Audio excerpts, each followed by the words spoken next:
Hello? Hello, everyone. It is I. And also, it is not I, because it is also Overlite. Hello. Hello? Hello. Hello? I'm changing my scene. Welcome to this tavern, where I also am in fantasy ways. Whoa. That's a great looking tavern. I really like it in here. Thank you very much. We're doing a mental warm up for our RP. So sit down. Or hold on. Let's see. Give me How are we meeting each other, Overlite? How are we meeting each other? In this tavern? Are we? I'm the tavern keep. Okay. I walk into the tavern. And I see a beautiful lady behind the counter. Oh fuck! Okay, I was about to do like a. Oh, you are looking for some. No, it's supposed to be you in real life. We're breaking the fourth wall, which is it's like I don't know. Meta, where we're playing characters in a tavern who are telling this story. Yeah, I've already metatized this. I've metatized this. Oh, let me do a quick thing real quick. Hello, I am joined by Overlite, who's twitch.tv/Overlite, a formidable gamer, perhaps one of the best, definitely one of the best. Overlite will be taking me through a D&D one-shot where I get to finally live my fantasy because I forced her into doing this. And, she is amazing at Capture the Wool and pretty much every other game. There are no alerts on this stream, so that it doesn't deviate from the message of D&D, and also because, basically, Overlite is away on vacation holidays, and so she is not streaming until the 4th, and I joked that we could do a Discord stream, and then it turned into Dungeons and Dragons, so thank you, Overlite. I'm literally sat here with, I'm sat at a desk, I've got 2 notepads, though I'm only using one of them, like 6 sheets of paper of notes. I'm like old school, I've got my dice, and my phone is just out in front of me, and I'm talking out of it, and I also have chat up. Hi, chat. Hello. So this is gonna be certainly an adventure. It has been a while since I've played a Dungeons and Dragons. Meanwhile, Overlite does Dungeons and Dragons pretty often? I play weekly. I haven't DM'd in like half a year. Okay. I've gotten less than that, like 4 months. Okay. And that was also like a silly sort of very short adventure. Do you prefer DMing or never the DM always... How's it go? Never the bride, always the bridesmaid or something? Never the player, always the DM. Would you rather be the player or the DM? Forever DMing is the colloquial term. I used to be intimidated by DMing because when you start, you're like, oh gosh, how am I gonna... I don't know all these things. There's so many things to know. But then I became a player who knew everything by looking it up and watching too much D&D. Okay. And then at some point I became someone who really, really likes the DM side of things. Just because I really like sitting and thinking about cool, creative things, and writing them down.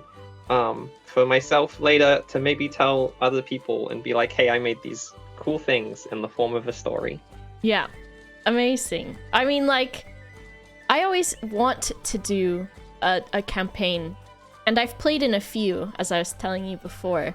I've played Starfinder, I've played D&D 5th edition, and I feel like I've played Pathfinder, but I don't remember.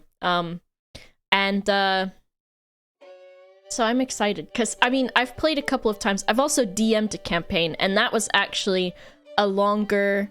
I've DM'd for longer than I've played, which I'm sure is like kind of the common thing, anyways. I have DM'd back in the day in Oof's Discord. I did a campaign, which was Disco was there, Isaac was there, Smashy was there, a friend named Alex was there.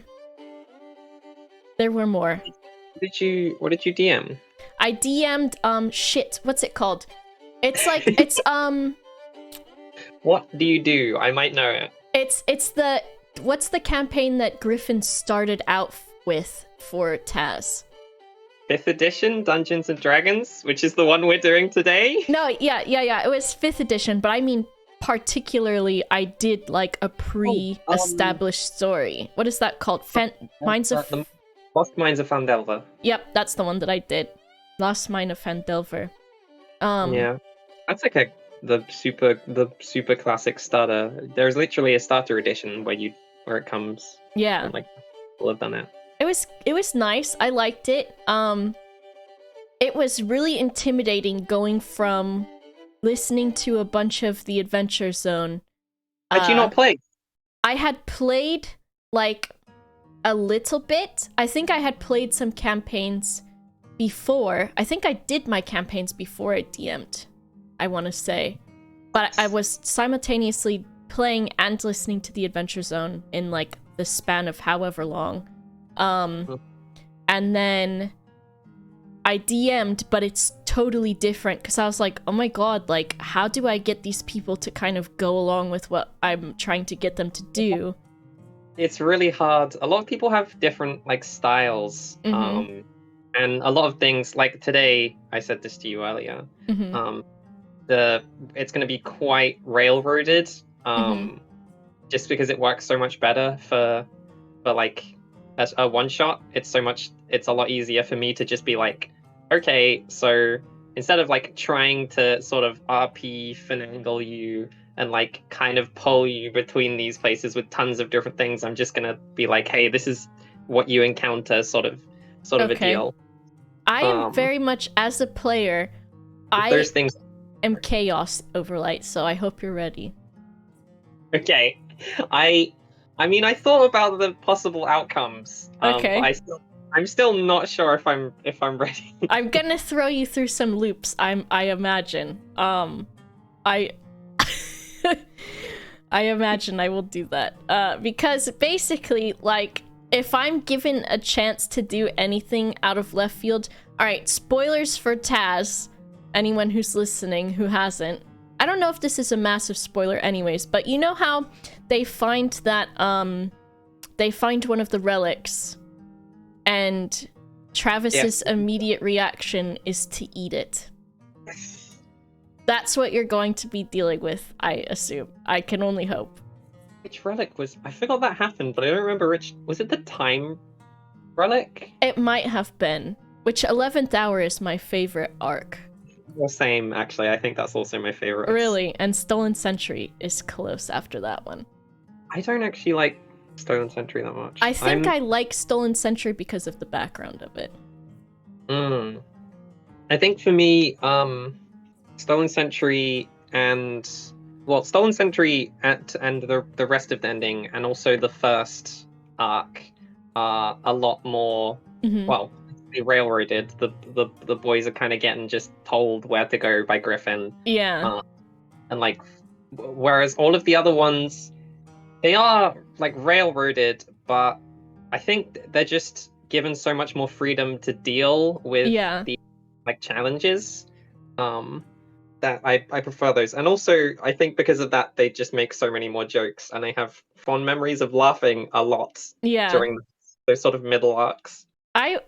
I am like, God, I could do a podcast or an entire stream where I talk about how much I loved Taz Balance. That's not what this is today, but we could. Do you have like an intro for the chat as to what this will be today, like storyline wise, setting wise, or whatever you'd like to say? Yeah, we're gonna be playing It's a what? Once I read it, we're gonna be playing pretty much. Okay, so we'll save it. I can express some of the things that are going on. Okay, go ahead with what you got. We know that you're a borrower. I can. You're gonna be engaging in a lot of borrower fantasy. Is basically what. Yes, finally. Also, the reason I think part of why we ended up doing D&D is because partially I remember quite early on just knowing you were like, hey, this is Overlite, she's cool, does cool D&D things. And also I'd heard you talk about like wanting to do some D&D stuff, and I was like, I can do this for you. But then also you were like, maybe we should do rats. I do often say that as a response to literally anything, so I'm glad you humored me.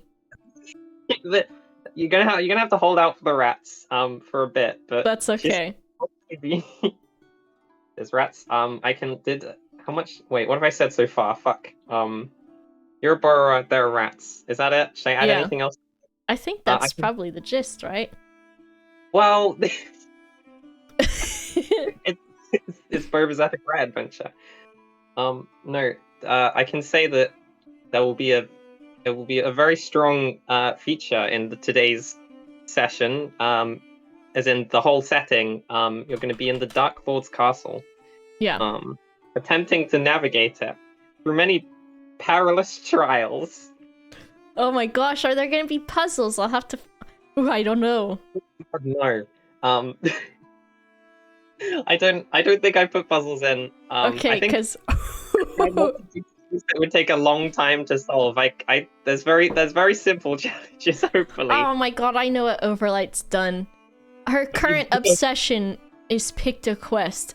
Did you just make an entire Pictoquest for me? I will send you pictures of my pages and pages of pictography. No, I just learned how to do it. This is the next 3 hours. We'll be getting Lewis to review your progress when we're done. Oh god, imagine. I'm not making him upset. Oh no. Character-wise, I chose a halfling because I thought that might be the closest thing to a borrower. I don't know. Are there gnomes in this game? Are there gnomes in this game? There can be gnomes if you want. I don't know. I guess halfling is probably like I put Lightfoot halfling. I thought that might be okay. Yeah, I looked at the features and they were very sort of thematically fitting. I didn't want to like dwell on it too much because I didn't think it was that important. I figured you could. I didn't say this to you. I probably should have. But I figured you could just pick any humanoid and we'd just be like, "You're small." Okay. Oh my god! I could have gone with being gay and been a tiefling. Just a very tiny one, a little demon. Oh, like a little imp, sort of. Not an imp, like a cool gay person. Is that the gay race in your mind? Oh, totally, a tiefling. That, or I would say, what's the one that's elemental that starts? Does it start with an A? Genasi? Oh, Genasi's, yeah. Does not start with an A, but could. There's Genasi. Also Littering, who are like seasonal elves. They can transform between like seasonal forms. It's very colorful. Someone needs to make a pumpkin spice one of those. Seasonal. Yeah, I'm gonna future character. Tieflings are usually always red as well, aren't they? Except everyone. If you play a tiefling, you're on the queer spectrum in some sense, and I'm sorry if you haven't found that out yet. Especially if you make them blue or purple. That's like when you see posts on the internet that are like a guy who is like, oh, someone asked me if I would push a button to become a woman. I would push it. Like, of course I would. Doesn't everyone just want to be female? Yeah. It's like, oh, we've got news. I'm sorry. I follow that subreddit. I know exactly which one you're talking about. I don't remember which where I would have heard this from. I'm gonna be honest, I think I've done it several times. I think it's from the Trans, that really long subreddit. Yeah. I feel like it's one of those anime ones from there. God. So I've got my halfling, aka borrower. I named her Pudding. Surname is Pop, which I just came up with when I believe Bernude asked about it. Her name is Pudding because in my borrower headcanon, they are just named after things that they think are like fancy. And so they saw a very like maybe their family saw like, oh my gosh, gourmet pudding pops on the table, and they're like, we're taking that one. So it is Pudding Pop. And I chose Ranger because I wanted a bow and a short sword, but also if there were any animals, I wanted every advantage to befriending them that I could possibly have. Okay. Okay, yep, you're gonna like, I hope you're ready. I would assume that Overlite has maybe hamstringed these animal encounters, because everyone knows when you tell your DM that you like something or want something, they're like, oh yeah, I can put that in, and then it turns out the rat is like a fucking Gundam, and the rats are all controlling a giant monster, and then it kills you or something. So we'll see how it goes. Maybe. Yeah, I hope. I'm excited for you to fall for my incredible rat Gundam trap. No. No, I put animals in because I was like, well, this is just borrowed, like it fits the borrower fantasy where you have to deal with like small animals and things. Yeah. And then I put animals in because you talked about rats, and then I think I put more animals in elsewhere, so there might be too many. We'll see. You can never have too many. Also, this is the sort of peak actual D&D experience. I meet up with my friends every week. We say that we're going to meet at like 5. We actually meet at 5:15, and then we talk for half an hour, and then we're like, oh yeah, we're supposed to play D&D. Yep, that's exactly how it goes. What else was I going to say? Shit! There's just gonna be rats, I guess. I don't know. Lots of rats. Oh, I was gonna say, what would you like to tell chat the homework that I gave you that you did yesterday?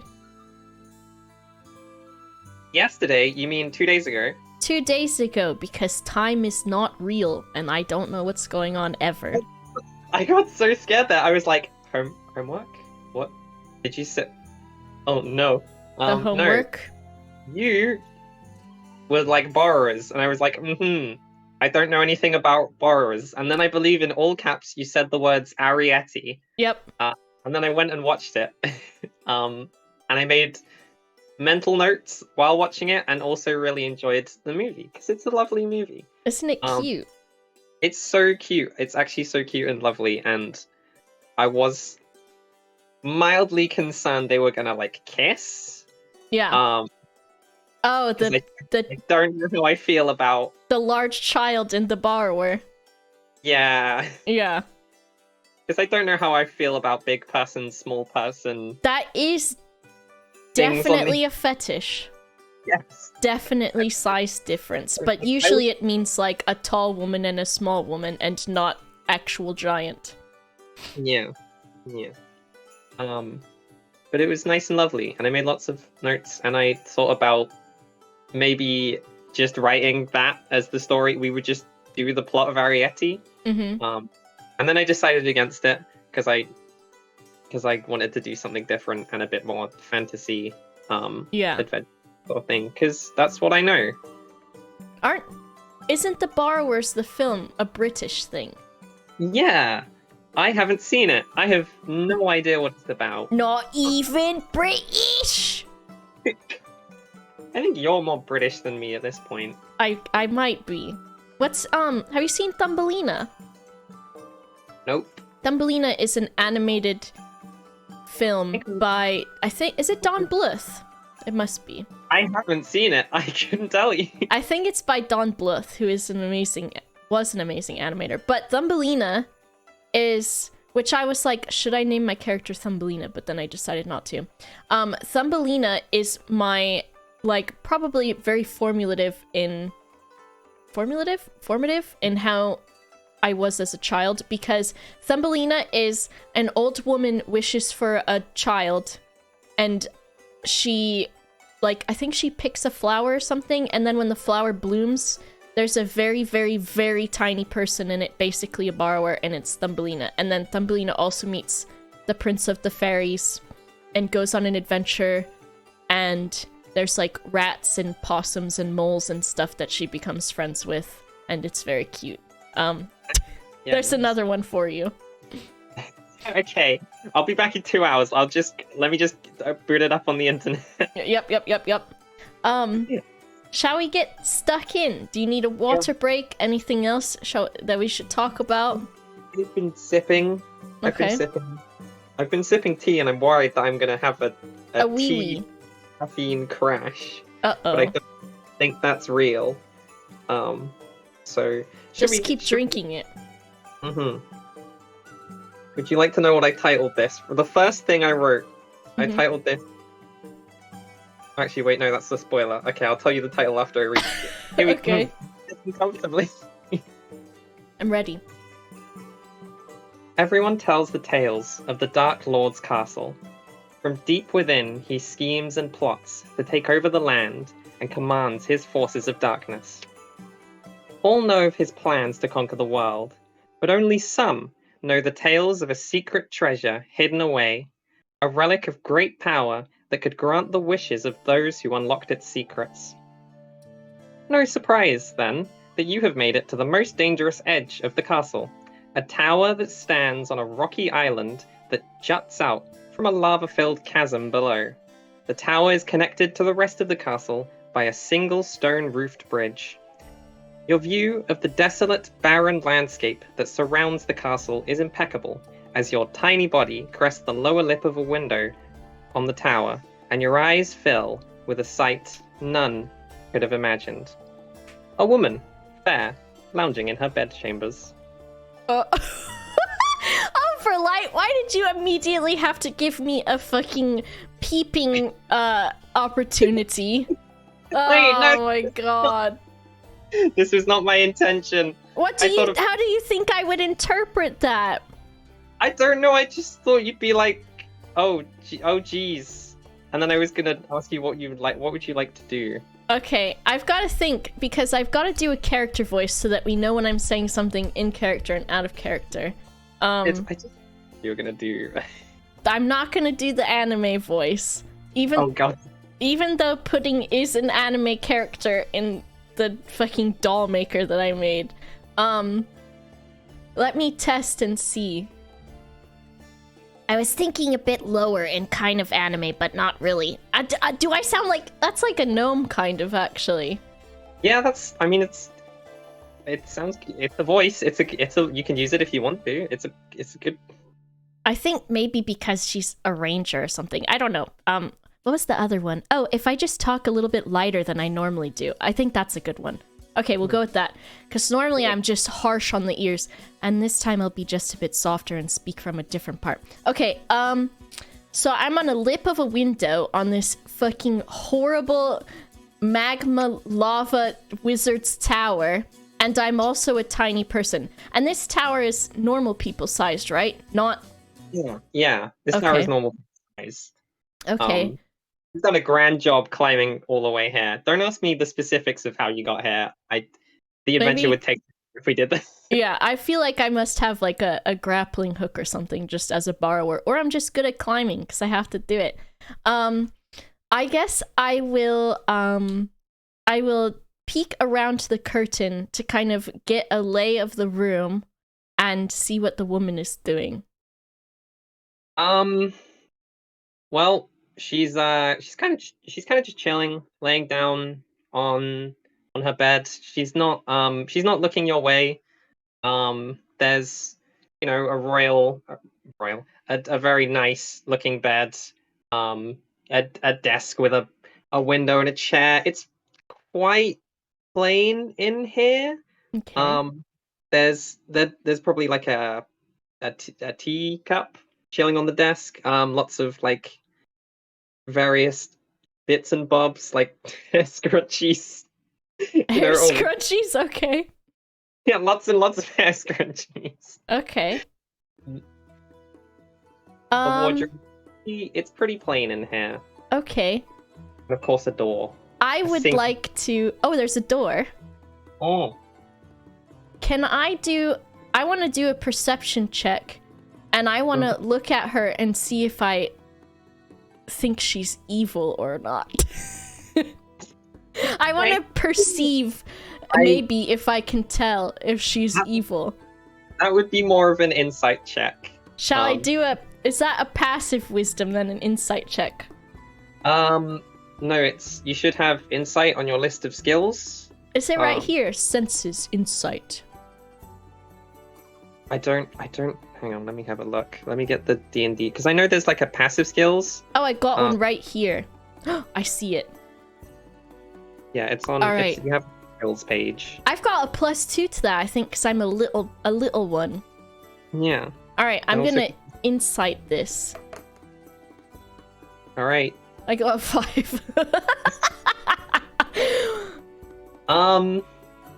Well, she's got nice blonde hair and fair skin.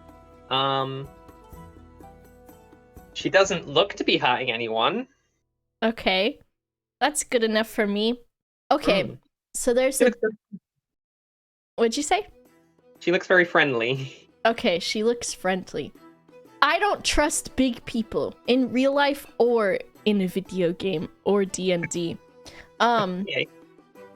So I'm going to say that I would like to see if there is a space that I can climb out of the window and onto but remain hidden.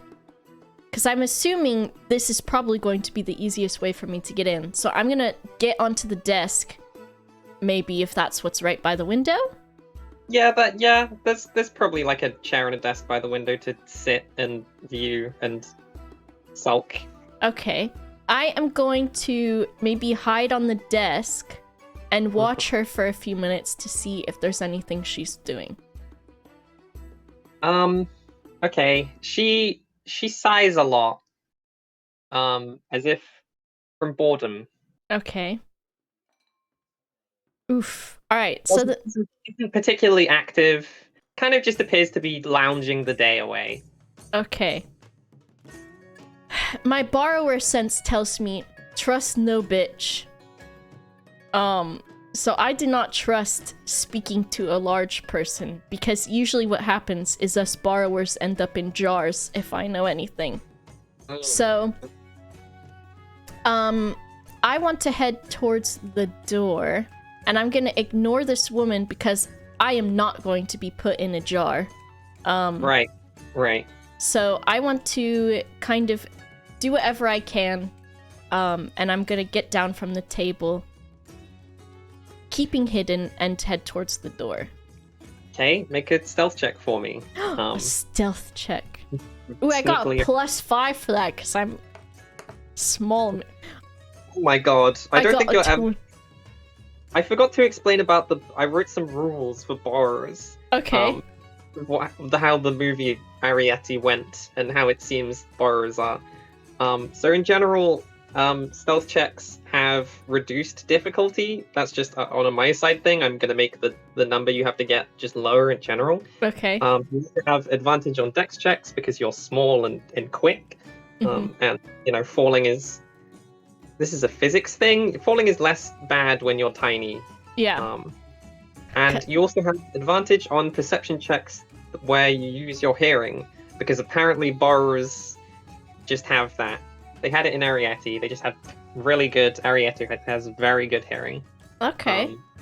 So with a +5 to stealth, I don't know if you're ever going to fail a roll. I got a 23. I'm stealthy. You never see me. I'm little. I'm little. Okay. I'm getting down from this desk, and I'm creeping. Yeah, you're creeping. You get close to the door when there is a knocking outside. I'm I'm gonna make myself typical, like, I'm gonna sidle up to the wall as soon as I hear that knocking. Make sure I'm concealed and also even littler than normal.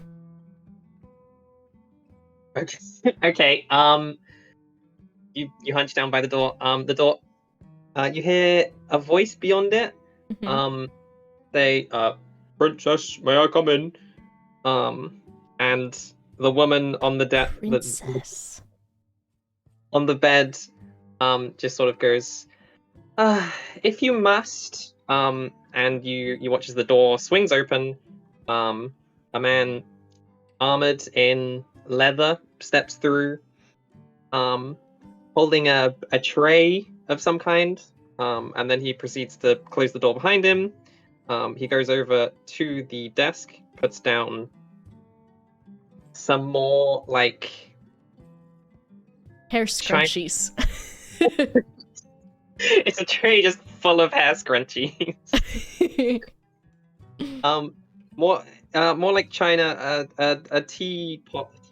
What are they? A mug, a china mug, and a plate, that appears to have sort of whitish cubes on, and he just says, there's this new delicacy he thought you'd like.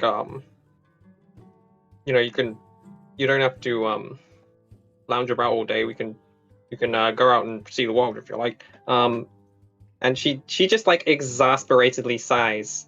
And then he's just like, all right then. And then he picks up the cups that were already there and puts on the tray and then leaves the room again because the door behind him. Okay. So we're in a tower. There's a princess who seems just bored with everything. Yeah. Okay. I'm gonna Jiminy Cricket this shit. You're gonna Jiminy? What does that mean? I'm gonna become this woman's conscience. Hang on. Like without her knowing? Yes. Okay, sure. Yeah. I'm gonna climb up to the bed, and I'm gonna hide behind the pillow. Right. Where I assume she's lying down, so I'm gonna hide behind the pillow. Yep. And I'm gonna speak to her and be her conscience. So what do you say? Okay, hold on, let me really think. Okay. I will say this is the part of the adventure I thought about the least. Okay. And of course, I'm just ruining that for you by making it the most fucking complicated shit ever. Yep, brilliant, yep. Okay. Okay, alright. Okay, I'm gonna speak to her as her conscious. Okay, it's me. It's me, and by me, I mean it's you. I'm you. You know that inner voice that you have that tells you things? Well, you're not really using that to your advantage, so I'm taking the reins here. Listen, we've done enough lying around in bed. It's time to get up. Maybe we should go check on the treasure and see how that's doing, probably. We can't just lie here all day and not do everything. We could even have some tea, that's okay.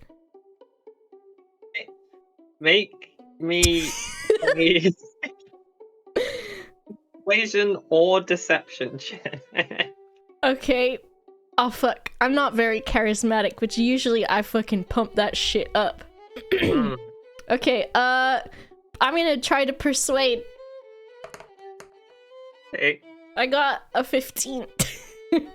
That's okay.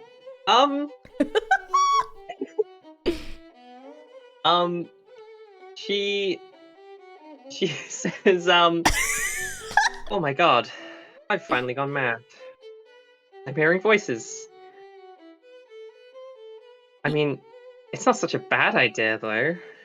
You haven't gone mad, you're so you're really just not living life to the fullest. Do you have a bucket list? Do I have a bucket list? I'm speaking in the first person because it's me.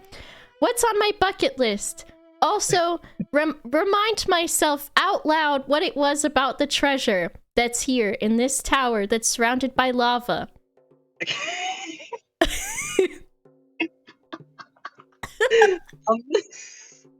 Okay. Well, I'd quite like to leave, actually. I've not really written what's a bucket list? Remember, we saw it in that film that had, okay, a fantasy name for Morgan Freeman. Morgan, Man of Freedom. Remember the one?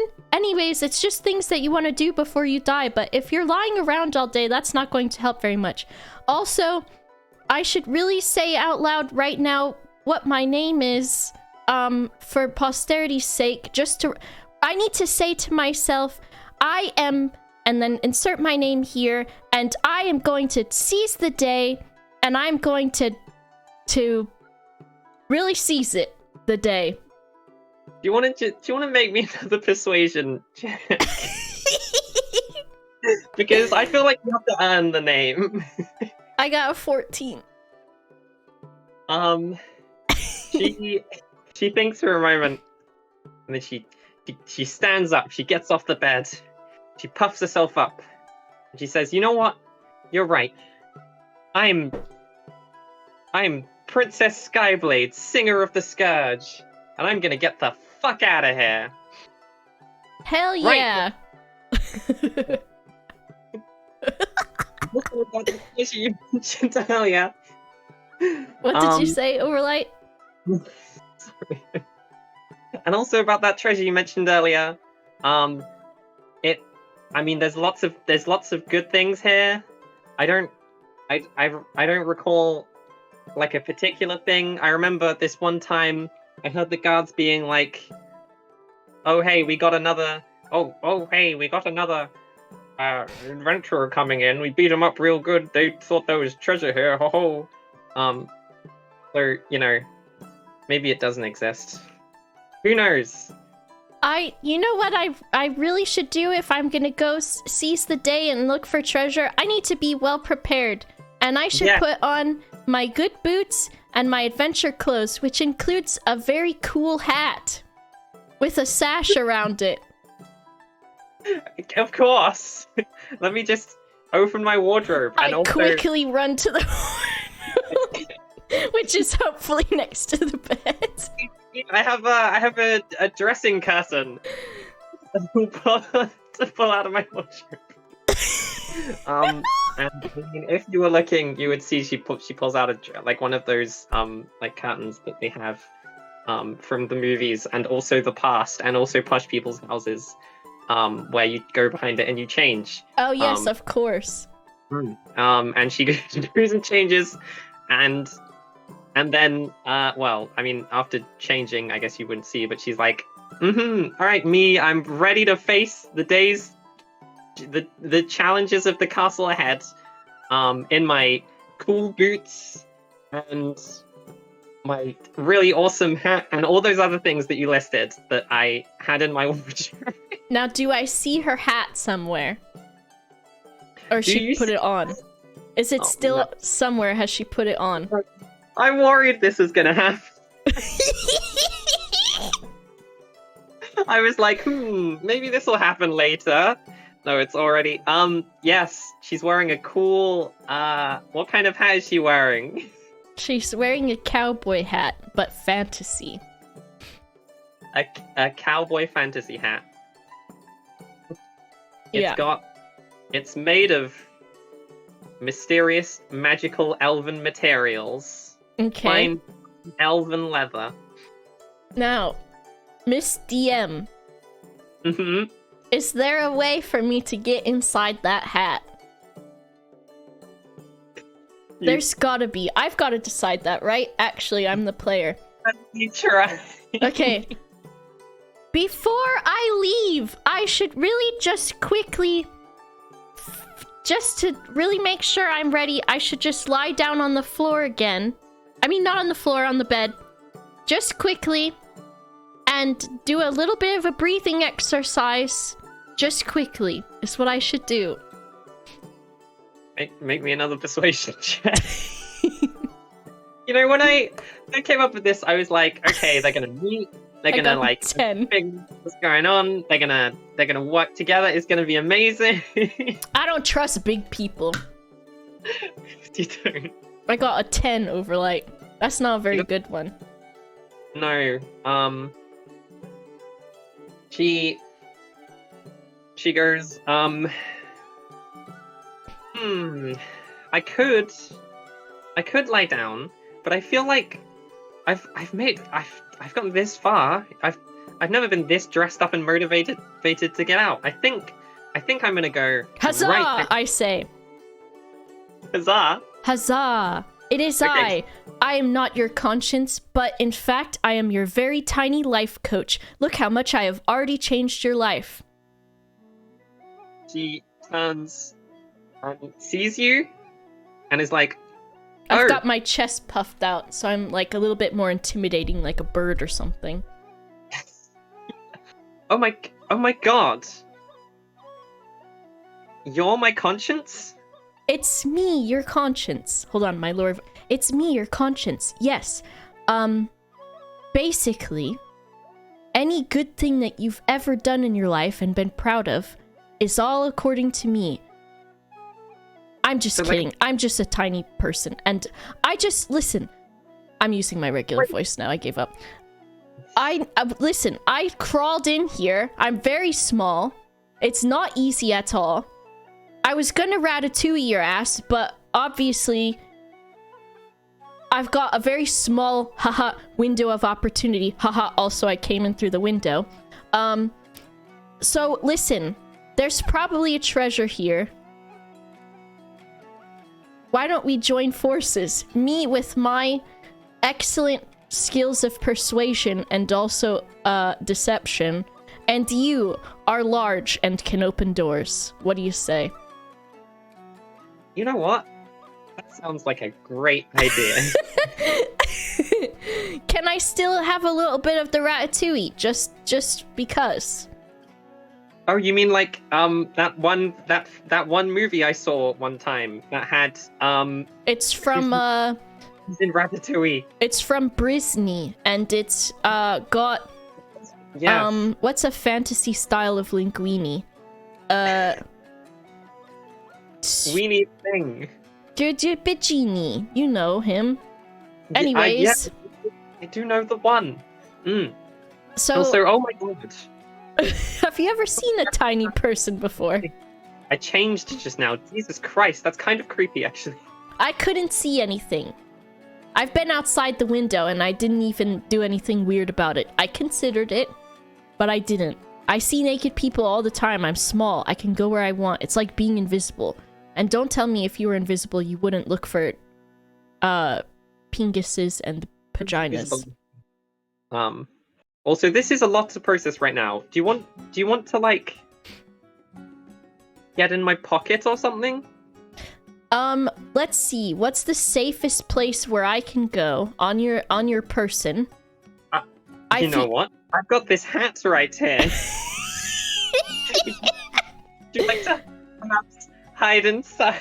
Yes, I think that's a great idea. If I get inside of the hat and I just hold on to your pretty, beautiful blonde hair, that will be okay, I think. It's the day after all, and we should go before night draws. Yeah. And start feeling sleepy. Yeah, let's do it while we're still awake. You get in her hat and on her head. She, you know what? She pulls out a regular, huge for you, regular for her sewing needle, and pokes 2 holes in it so you can see where you're going. Through the hat. Okay, amazing. I'm gonna I want to grab her hair a little bit, and I just want to see if this is a what's that called? A Pacific Rim situation. You feel her memories? No, where I lift the hair also Ratatouille style. Not too hard of a pull, where I just pull the hair a little bit to see if her arms respond at all, to see if she is kind of like a mech. Would you like to make me an animal handling check? I would love to. You know what? I thought, hey, this could happen. What should I do? An animal handling check. I'm so glad I thought of this in advance. I got an 11. Not great, but I have a +4 to my 7. You pull on her hair, and she goes, do you mind? Sorry, I thought I saw a lice, but I was wrong. Well, geez, okay. If you do find any, could you just, like... Yeah, What do I look like, a monkey? Do I look like a... What am I gonna get your ticks and your termites off of you? No. I don't know what you're carrying. What? Let's go. Alright, away we go. Got a castle to escape. She opens the door and steps out into the stone bridge, which is actually rather empty. Okay. Door is unlocked, so she just, that's not a problem. And she starts making her way across. The lava bubbling below, you can practically feel the heat out here. I want to ask her a question. Mm-hmm. Are you not, like, being held captive or something? Like, what's your deal? You just chill out here, because this looks like a captive situation. Oh, I am. I told you I'd love to leave. Your door's not locked. No, but the next one is. Oh, okay, so this is kind of like you're allowed to move around in the castle, but not in the outside doors? Yeah, it feels like if I were to be sort of like a someone who studies literature and think about it metaphorically, it kind of feels like they're taunting me. Okay. They let me out sometimes, and just for like occasional entertainment, but only like once a year. And I'm limited to like 2 rooms. You're about to see the next one. The first being it's very isolating. And I'm very, very unhappy, but not able to do much about it.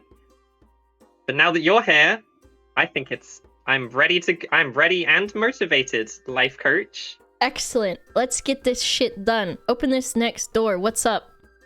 She opens the next door, and you step into this, or rather, she steps into this chamber, which has multiple doors. Like 3 other doors to possibly enter. But she moves over to a specific one, and she says, though all the other doors are locked, they don't really let me go those ways. But this one, this is where they keep the key. You know how I talked about like a metaphorical sort of taunting? Yeah. It gets worse. There's a key in here. They let me sit in there and enjoy the atmosphere. Mm-hmm. But they sort of hang it in front of me, as if to remind me that You're that captive. Okay. Yeah. I could be a lot angrier about this, but honestly, I exhausted all of my rage a long time ago. Anyway, I can't actually get through this door because it's locked, but you can go in through this bird hole. A bird hole? Yeah, she lifts off the hat, and there's a small bird-sized sort of cat flap. Okay. In the door, sort of midway up. And I guess she reaches for you to top of her head and presents you to the flap. I consider this bird hole for a moment. And I'll perch on the edge of it and lift the flap a little bit so I can see inside the room. I guess I leave her hand and stand on the bird flap. Inside, you hear the tweeting of birds. Many different kinds of birds. And you see this, what looks like a sort of tropical botanical garden. It's very sort of heavily leafed. Okay. Lots foliage. You're sort of hit with a bit of humidity in that sense. It's quite hot and humid in there, and also Princess Skyblade, Singer of the Scourge. Yeah. Also, do you have a shorter name that I can call you? Yes, just call me Sky. Actually, it's much nicer. Cool. Watch out for the guard dodo. I think he's like a guard. He'll alert the castle if he realizes there's something suspicious going on. So do be careful. Okay. All right. It's somewhere in the center of the room, the key. I'm sure you can manage. Okay. Okay. I would like Miss Overlite, if I can do an insight check to see if the birds look inherently evil. Yeah, go for it. Okay. Where's my You gonna do this on everything. I got a 17. Do they look a little shifty in the eyes? They you catch sight of two birds who are just like, hanging out, maxing, relaxing, all cool. Mm-hmm.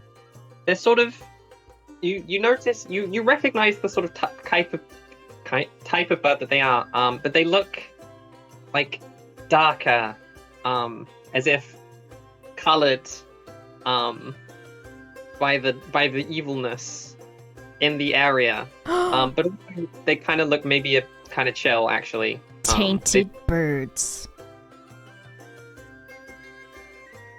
That sounds evil, chat. Famously very dangerous when angered, but otherwise quite chill. Ravens, eh? Alright, let's see. I would like to, are there, like, vines along the wall? Because you said it's kind of like... Oh, it's very leafy. There's many plants. Okay.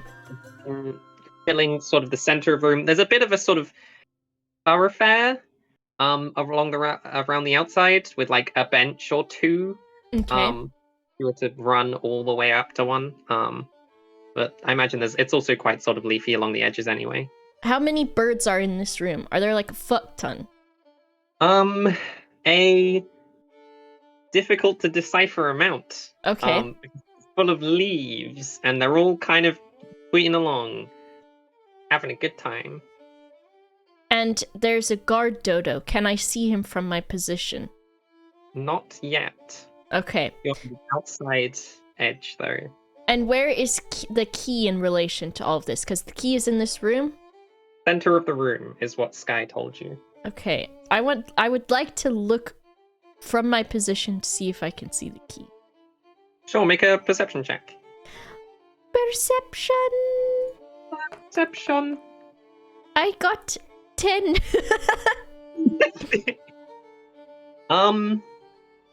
No. I don't see it. Okay, I'm going to climb down the vines on the wall. I'm gonna shout out to the princess. Sky, I don't see the key from here, and some of these birds look a little shifty. I don't also see the guard dodo, so I'm just gonna head in and go towards the center of the room to see if I can find the key. That's about it. I guess just maybe chill and not look suspicious. Don't be suspicious. Don't be suspicious. I'm sad and imprisoned out here. Good luck. Thank you. Okay, I'm going to climb down the vines on the edge of the room directly below the bird hole, and then see what things look like from the ground. Bigger. They look because you're on the ground now. Everything looks bigger. It's still pretty leafy, but there's enough space on sort of the ground for you to travel around, and there's lots of plant cover, so you figure you could be very stealthy, if you would like to, or there's a lot of room for maneuvering because of all of the plants, and you're a small little borrower who can climb well, and so it's very favorable terrain, one could say. Okay. That's not a reference to like mechanics or anything. It's just good for borrowers. Yeah. Is there... Can I see any birds from my immediate position right now against the wall? Like, on the ground level with me as well. Ground level. Sure. Yeah, there's like a blue tit, but shifty. A blue tit. A blue tit. Mm-hmm. I've got... What does that look like? I'm gonna Google it on my phone real quick. You said what? I think it's blue. Blue tit. You just wanted to say tit on my Twitch channel, Overlite, and I can't believe you. Oh, he's pretty cute. He looks like a blue jay with a little yellow belly on him. Yeah. Okay. Alright. But you said he looks kind of shifty. As in tainted like the rest of the birds. Okay. So... I am going to assume with my storyteller brain that either the birds are under control or maybe there's something in this room that's making them evil. I'm not gonna fuck with them. As much as I want to fly around on a bird, I got a princess to fly around on. So I'm gonna avoid these birds a little bit and I'm gonna head towards the center of the room, being as quiet and as stealthy as I can to see if I can see anything. Alright, roll me a stealth check just to see how you do. I got a 7. Okay, Help! you're moving quietly through the underbrush, and you're stealthing around, and then you accidentally step on a twig, and it doesn't break because you're tiny. Perfect. So you stealthily make where exactly are you trying to head? I'm going to head towards the center of the room. Can I see anything? So I'm beneath this like brush. There's like branches and stuff everywhere. Is there anything that's kind of like sticking up from the center of the room, like a pedestal or anything?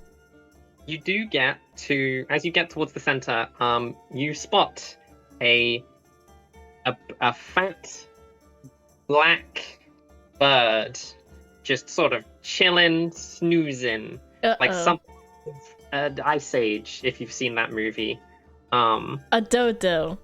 It's a dodo, yes. And above it, in a golden cage, a golden bird cage, dangling by a rope connected to the roof. Ooh. A golden key inside this cage. That's never good for a borrower when something's hanging from the ceiling, because now I gotta figure out my way up there. Okay. So many tools. Well, dodos cannot fly, famously, so you won't get me with that one. Overlite was like, this bitch gonna try to fly the dodo. Well, I didn't think you were gonna try and fly it. I thought you might try and befriend it. I'm wondering what I want to do, because this dodo is inherently maybe evil, but he is taking a snooze. Yeah. Alright. I'm gonna quietly sneak up to the dodo. Right. And I'm gonna go just behind the back of his head. Mm-hmm. And I'm gonna speak to him. What are you gonna say? Yo, this is your fucking conscience. Wake the fuck up. We gotta see if the key is okay. That's our one duty. We're fucking sleeping on the job. What kind of god dodo if I can't even stay awake?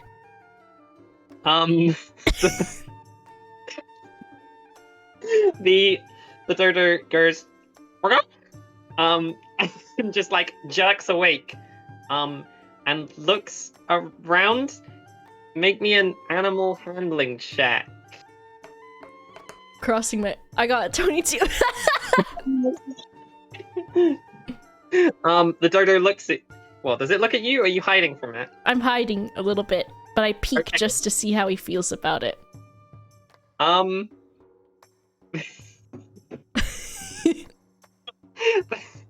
dodo goes...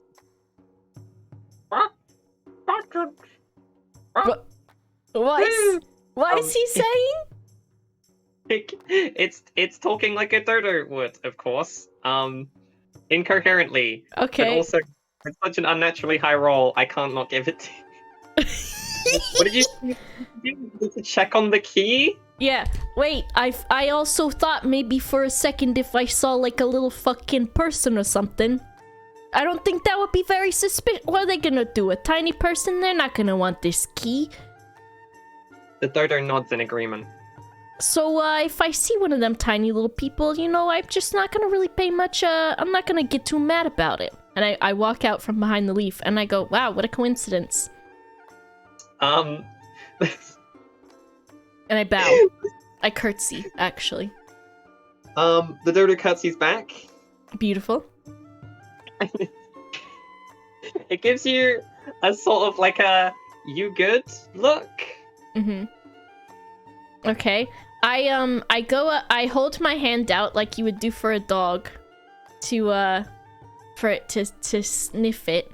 And I say, oh my gosh, I've never seen a more professional guard.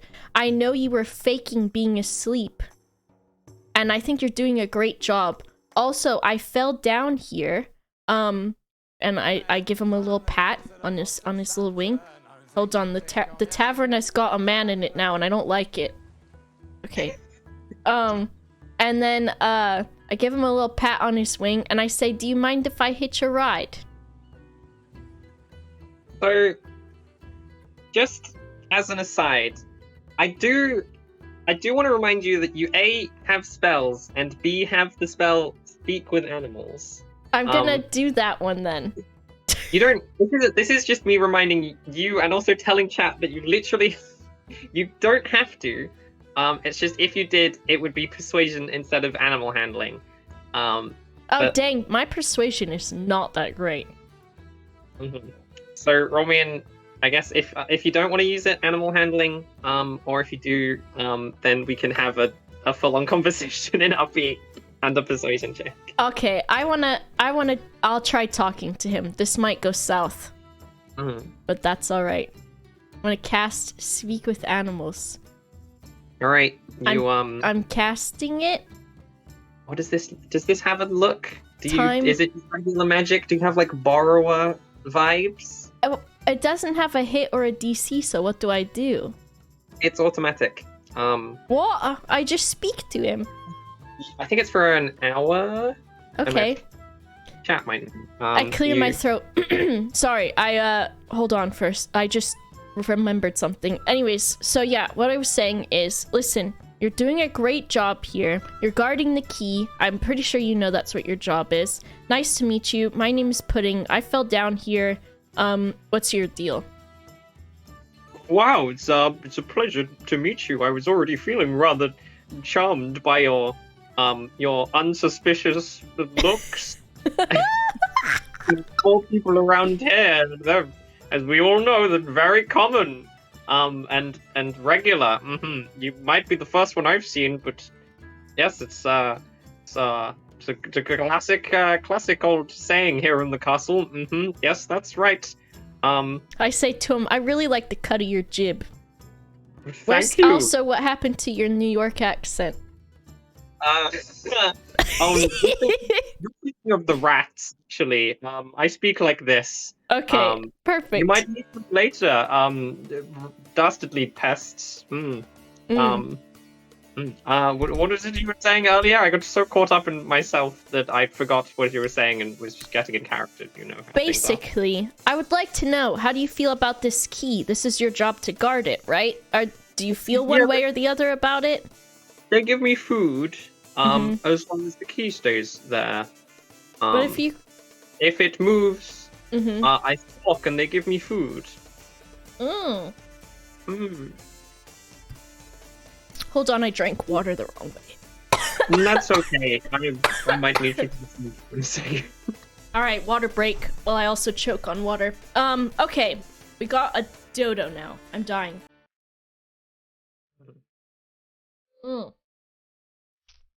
Okay. Let me see what I want to say to him. So, I have an idea. You only get fed if you squawk and the key moves around. I guess that's kind of like a bonus feeding. You know there's a big room where they keep all the food, right? No.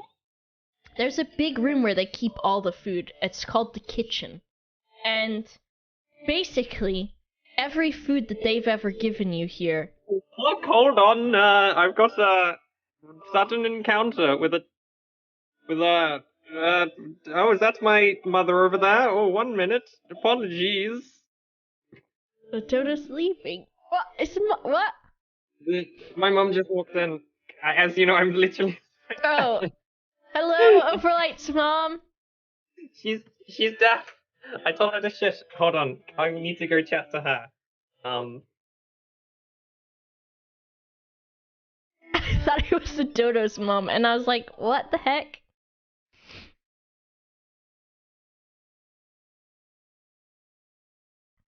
Everyone say hello to Overlite's mom. Say, we love Overlite and she is a sweetie.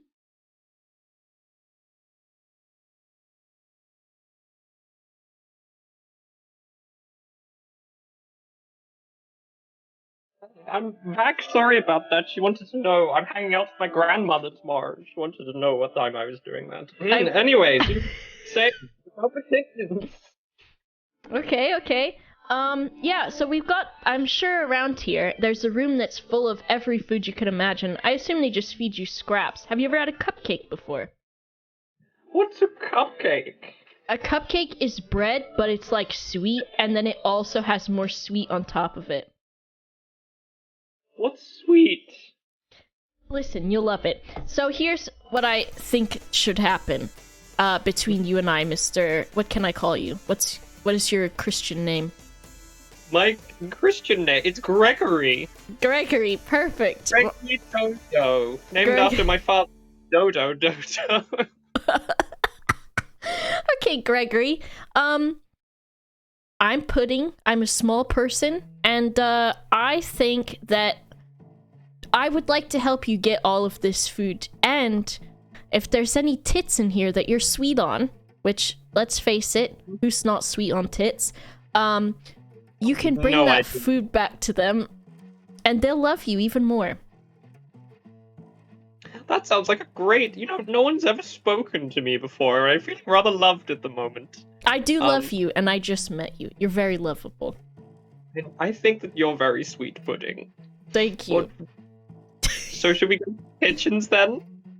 So what I think first is, this is basically like sort of like a fetch quest kind of situation for me, cause I'm a bit of a helper. It's got to be said. So yeah. I'm going around kind of helping people. Do you know the princess? Do you mean I know there's a guard. There's like this guy in armor that comes in every now and then. There's also this like lady, blonde hair, fair skin. That's the one. That's the one. I love her. Yeah, so she is a very sweet person. She's actually being held here captive. Did you know that? Oh my god, that's terrible. Yeah, so you seem like you've got a great moral compass. You also like food. We're gonna get along great. But if you want to help her, I think it would be a great idea. We've got to get that key. We've got to get some treasure, and then we can book it out of here. Have you ever been free before? There's, outside of this castle, the whole world is made of food. Let's go.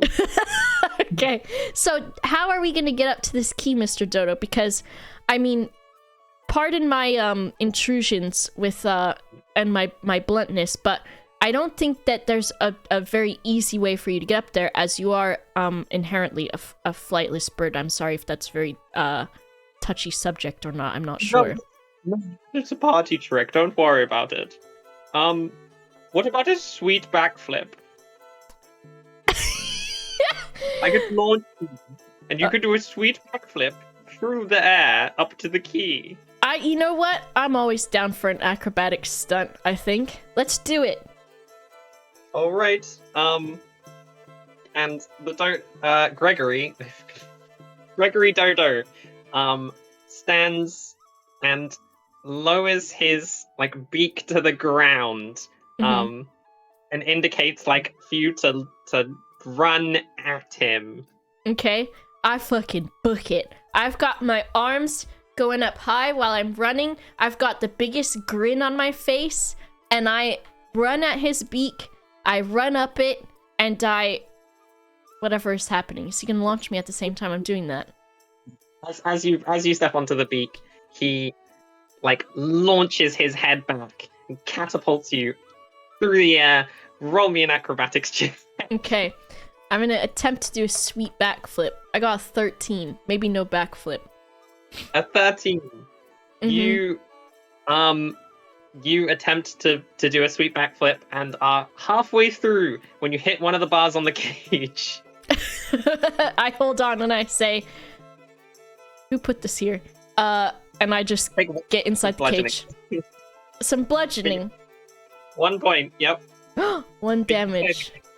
Do I do it like this? Okay, I've taken a damage. And I rub my head. Oh, fuck. Oh, fuck! Ouch, that's painful. You alright? I'm fine. It comes with adventuring. Listen, I'm gonna grab this key real quick. I look at the key, and I'm gonna grab it. It falls easily, and is also, I've just realized, about your size. I didn't think about this. It's okay. I'm like dragging it like to the edge of the cage. Listen, Greg, this thing is my size, so I'm gonna need your help with it. I'm gonna drop it on the ground if you can pick it up. Also, I'm gonna drop. Don't worry about me. It's like when an insect falls off of something, it's not gonna hurt me to fall, but if you can just be below me with your feathers, I'm gonna land on you with the key. Everything's gonna be actually gravy. You've got it, Sugar Plum. Amazing. Would you like to make me another acrobatics check as you... Yeah, I've pushed the key down. The key's not going with me. Okay, okay. The key. A 21. Can I do a backflip now? You can do the most advanced gymnastics flip you can think of. Okay. I do a backflip because I don't know anything about gymnastics. All right. You do a backflip and land majestically. Gregory poses with you. Hell and you yes. do like a sweet finish. And Gregory also picks up the key in his mouth and is like, "Let's get going then." All right. So the princess, she's on the other side of the door. That blonde lady you like. Don't worry. She's cool. She's sweet. We're gonna go out and we're gonna go with her now. Also, right. If I suddenly am not able to speak to you after 10 minutes is over, I'll speak to you. You maybe will still understand me. I won't understand you, but in my heart I will. So maybe we could do charades or something. I love charades. Perfect. It's a great idea. We play it all the time. Me and the tits. Me and the tits out here. Okay, you get to the door with the key. I guess the dodo, to save on fumbling, the dodo, like, yeets the key up to the flap. Okay. The princess grabs it, opens the door, and is like, "You know that guard dodo? That's the guard, that's the bird. He likes you. Oh, that's very sweet. I just talked to him, that's it. Also, it's really weird. I think he also heard his conscience. So, anyways, besides that, we've got the key now. What shall we do?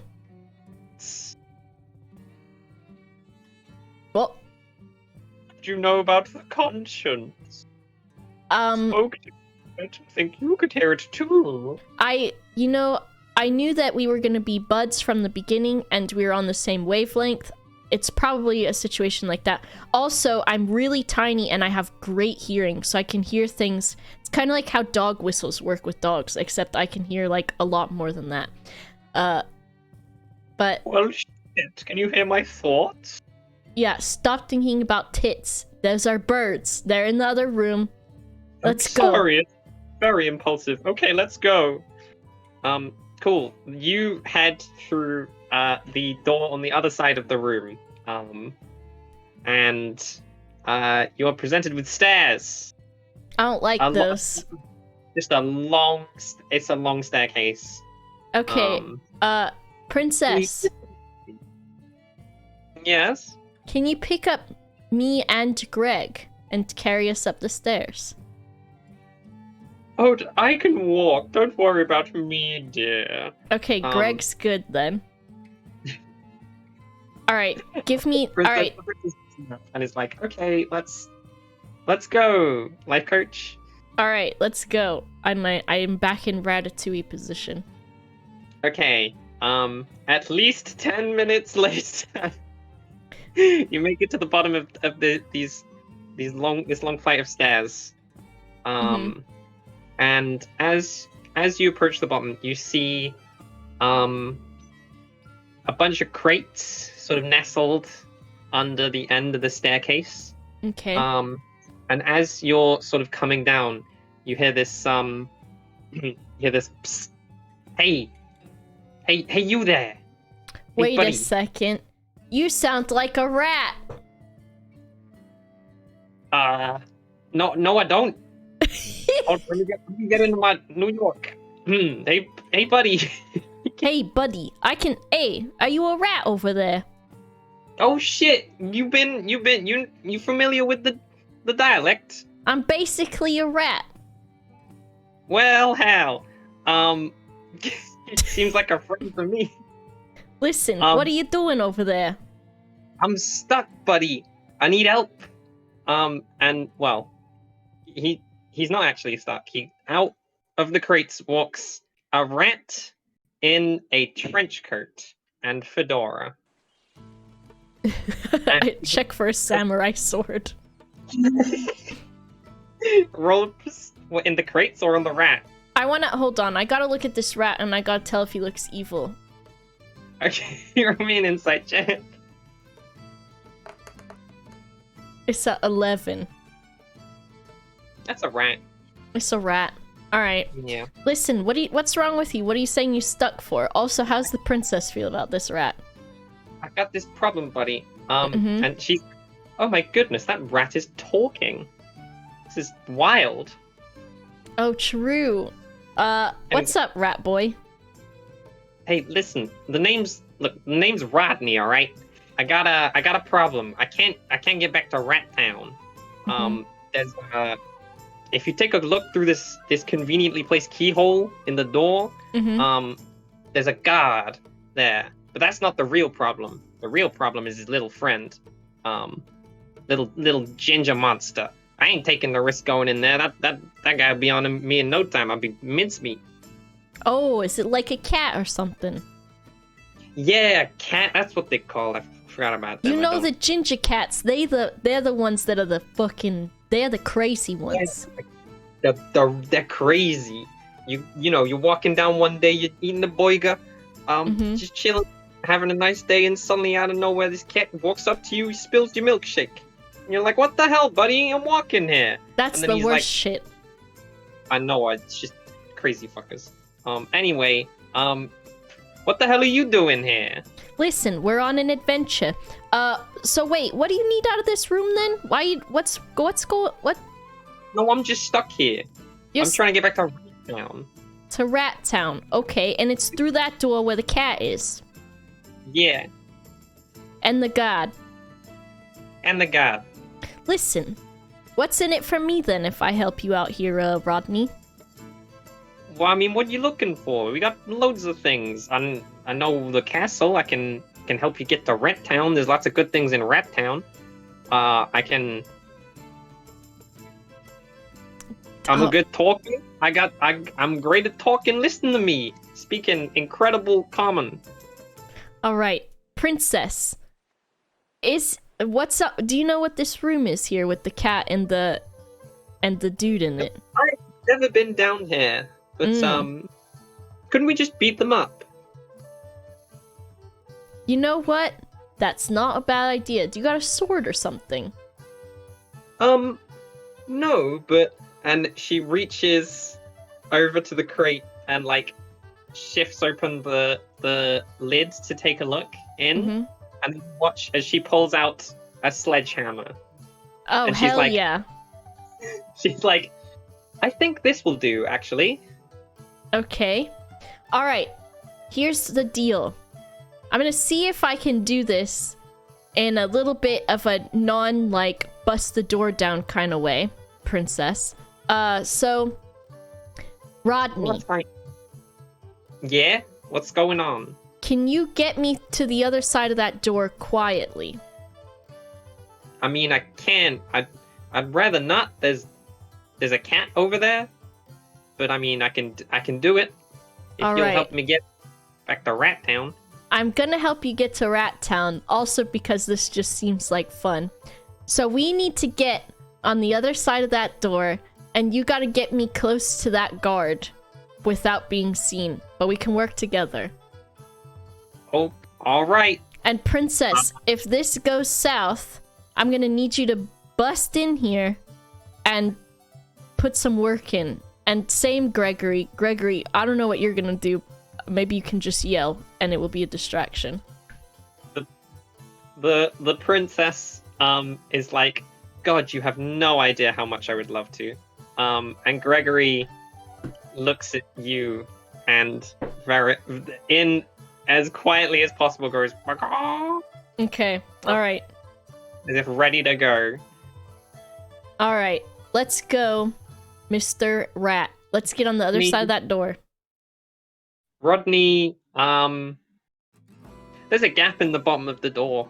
Rodney can just, like, crawl through, and he indicates to you to follow. Alright, I'm gonna follow Rodney. We're both gonna be as quiet as we can.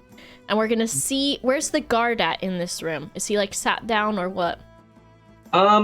He is standing, leaned back, to the wall. The corridor is, a fairly straight one. On the left side, as you look forward, are, various doors to different rooms. And on the right side are windows looking out into the desolate, barren landscape surrounding the castle. Okay. And the cat is asleep, nestled next to him. Alright. Is the guard leaning up against the window side or the non-window side? Window side. Sorry, non-window side. The wall. So facing the windows. Okay. Is there anything decorating the walls? And what kind of wall is it? It's like cobblestone. Stone brick. Okay. I never talked about it. The castle is lots of sort of dark black stone brick, cobblestone sort of vibes. The window has a windowsill all along it. Mhm. The walled side doesn't have particular features, though. It's got door handles, and also it's cobblestone, so there's various sort of hand positions that you could navigate across it on. Is the guard also sleeping, or is he awake? He's awake. Okay. Alright. I'm formulating a plan. Alright, Rodney. What we're gonna do is we're gonna sneak in here, and I'm gonna... Oh, fuck. Are there curtains on the window? There are no curtains. Fuck, it's just a plain-ass windowsill? Alright. Plain ass windowsill. Welcome to the medieval era. That is true. Are there candelabras on the wall? Are there candelabra? Roll me a d20. Is there just a way for me to roll one of those? Let's see. I'll just roll a strength check and then... Yeah, and... Can you persuade me? It was a 1. It was a 1. The wall is barren. The wall is fucking bare. Alright. Darkness. They don't do decorations, though they do ornate carvings. Okay. Alright, I'm gonna really fucking take a chance with this one. I am going to, Shit. I'm going to go in with Rodney. Okay, yep. And I'm gonna be sidling up against the wall that the guard is on. And I'm gonna say, okay, Rodney, actually, you stay near the door just in case.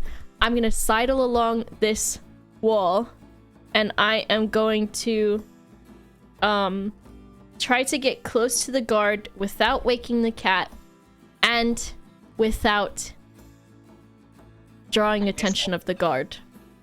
Yeah, this is 100% a stealth check. Yep. I got a 13. Ooh. Okay, the guard does not notice you because you're tiny. The cat, you watch as it in its doze. It's sort of like you see its nose like twitch, Mm-hmm. and then twitch again, and then it doesn't twitch anymore. Okay. Very quietly sidle up to the base of the guard. I assume is where you were going. Yeah. If I do animal friendship, do I have to be speaking to an animal to befriend it if I cast that spell? Or does it just the animal would wake up and be like... I believe you don't need to... I think the only real condition it needs to have an intelligence less than 4, but I believe it is... Oh, it's a 30-foot range. Yeah, you can do it from where you are. Alright, I'm gonna do that if I need to. Alright, I'm gonna get as close to the guard as I can. So it Actually, does have to be... You said what, Overlite? It has to be awake, because it must see and hear you. Okay, I'm gonna get as close to the guard as I can. Maybe, like, but not in, like, foot stomping area. Or, actually... Okay. Alright. Ah, fuck. I'm what kind of trousers is this man wearing? Leather. Not leather. He's wearing sort of a similar leather guard armor. Trousers? Okay. I'm going really to... evil ones. Really Just what? Really evil ones. Just like the worst kind of trousers. Okay. Alright. I'm going to attempt to quietly climb the outside of his trousers. Okay. Roll me an athletics check. That's an athletics check, I think. I got a 19. Oh! You do so with true borrower spirit. Okay. What kind of top is this man wearing? Well, Boba. It's a similar sort of... I mean, he's got like a tunic on below, Okay. but also leather armor on top. I am going... Sorry, go ahead. It's evil. Okay. I am going to attempt to climb up onto his shoulder behind his ear. With the athletics check, you can do that. Oh, not a... Okay, can I go for... Can we have this cliffhanger real quick while I go for a wee? Yeah, I thought we'd get to Rat Town where we could take a break, but yeah, go for it. Okay, everyone go for your pee-pees. And I will be back. Are we stop? Okay. Do you want to stay here, Overlite, or are you going pee? I will also go pee, but maybe I will make it back quicker. Okay, Or maybe I'm gonna mute myself, and if you get back before I do, you can talk. Okay. I'm gonna leave your mic hot, is what I'm saying. Yeah. Alright, see you soon, chat. BRB.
Hello? Hello? Boba? Chat, chat, is there anything you want me to put in the adventure?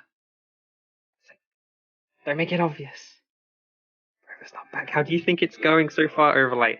I thought we would be further along. I was like, oh, the aviary and the rat Rodney will take like, that'll take like 20 minutes. An hour and a half later. My God. I already follow Overlite. What was good decision? What the fuck's going on? If you're enjoying this but don't follow Overlite, I may ban you. Guys, what should I put in the adventure? I need suggestions. I mean, I think I'm gonna have to cut something out. I think I know what I'm cutting out, but always happens with D&D. I know, I just thought one-to-one sessions would be quicker, but I get too into the RP. Can you have one of the rats in Rat Town be dickless? Oh, of course I can. A gay old butterfly. That's not a bad suggestion. Look at the team situation. Goblins. I could put a goblin to rescue deck. Imagine a character without a constant suit. Rover can't use a normal trick. Oh my god. I know that. You know what, Ref? I already have one of those in. That's for later. Put in a thing or one. What? Hi, Rover. Spoiler champ. I was just talking out loud about my dinner. Your dinner. It doesn't have a Cheeseburger. Okay. Alright, listen. I'm on this man's shoulder, right? Okay. I lean in close to his ear. Yep.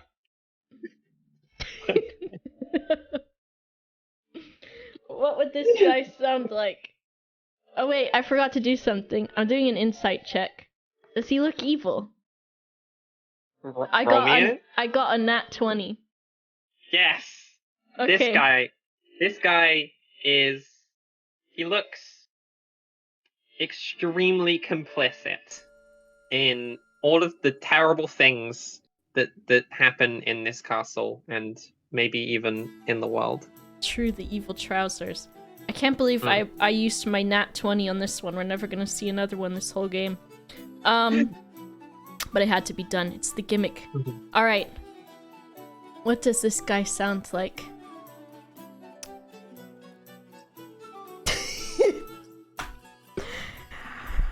Hey, it's me, your conscience! Hey, I know you've been doing all those bad things, you've been having a real great time, but it's just time to turn a new leaf. You gotta go on, you gotta go see the world, you gotta stop being evil. It's not good for you, it's taking years off of your life. I thought I would be feeding into your burrow fantasies, but oh my god, this is not right. Okay, I told you. Oh my god, you know what? That's not such a bad idea. I think maybe you should roll a persuasion check.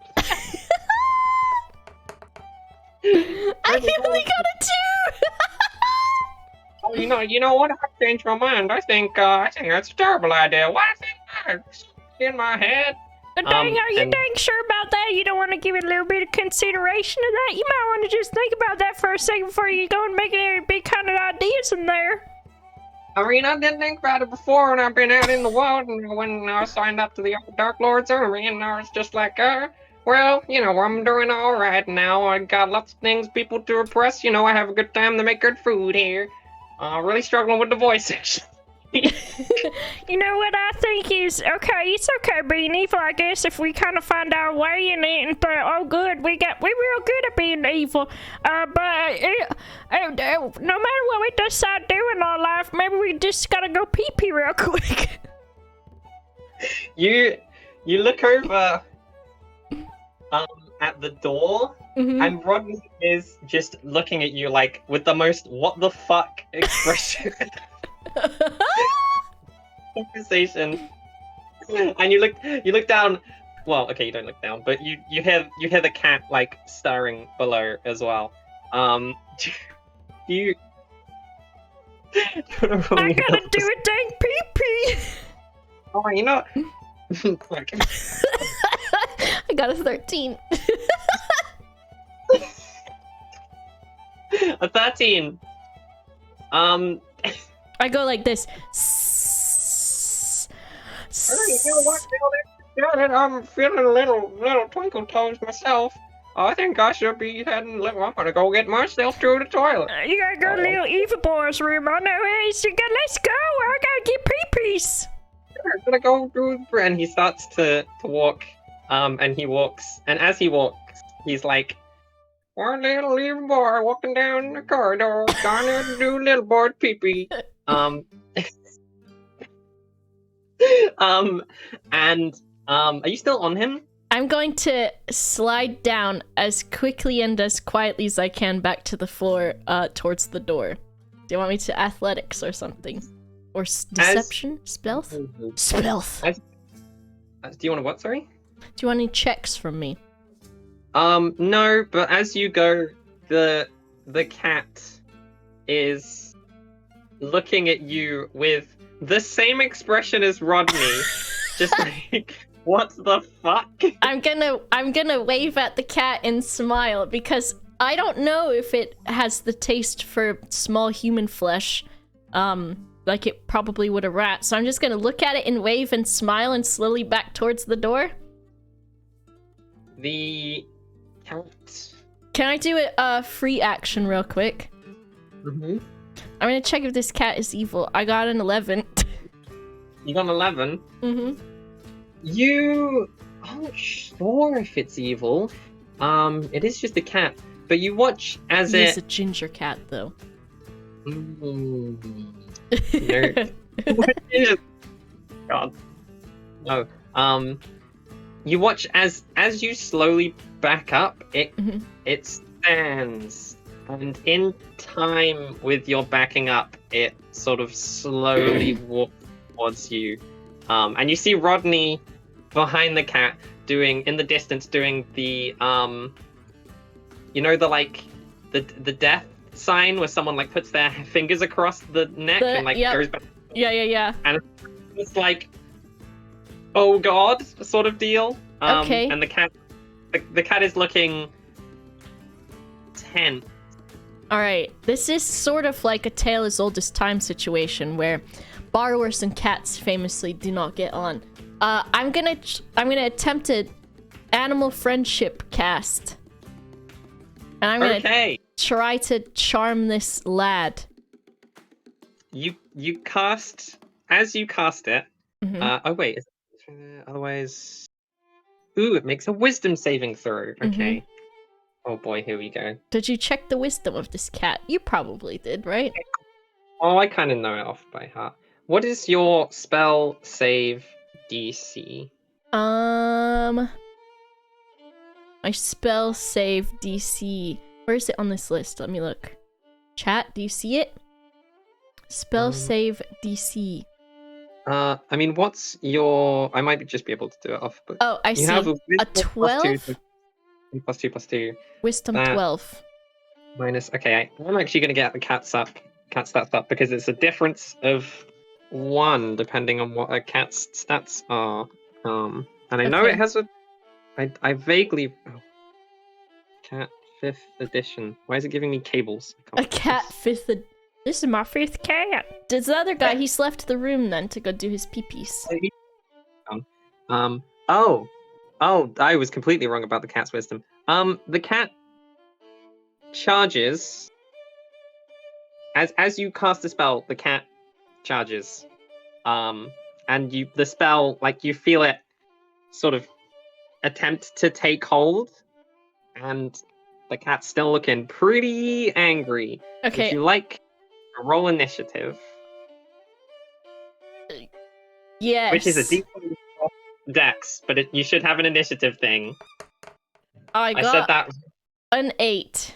And I'm gonna yell, but maybe not enough to fucking alert evil trouser boy. Protest! Yeah, you can... Rodney! Gregory! You hear a very loud twinkling. Okay, perfect. He's got a very good flow, that guy. Yeah, very healthy. The princess Well, yeah, you can do that as a free action. But the cat goes first. And it is flying towards you. Oh god. Flying cat speed. Fun fact: cats most successful hunters, I think, in the world, something like that. And an The cat- intrusive species in pretty much everywhere. I feel like that's our humans' fault, but Yeah, truly. anyway, the cat flies at you and is going to attempt to pounce on you with its claws out. Makes an attack. Where's my stat sheet? There it is. Does a 18 beat your AC? Yes, it does. I got a 14. Help! Oh no. You take, oh dear, 8 points of slashing damage as it sinks. Well, it sinks. Okay. It's now your turn. Okay, where is the princess in this? Is she coming through the door? Help. Just roll turn. We'll do it at the end of your turn. Take your turn first, and then I'll describe what's up with her. Okay, I'm going to, oh, fuck. I'm going to play dead. Respectable. Would you like to make a deception check? As it bites you with its paw, you get flung to the side, and you don't move. I close my eyes, and I stick my tongue out. And it's a 15. Cats do play with their food, but still, maybe I can buy some time so I don't have to stab a cat, chat. As you, oh my god. Oh god.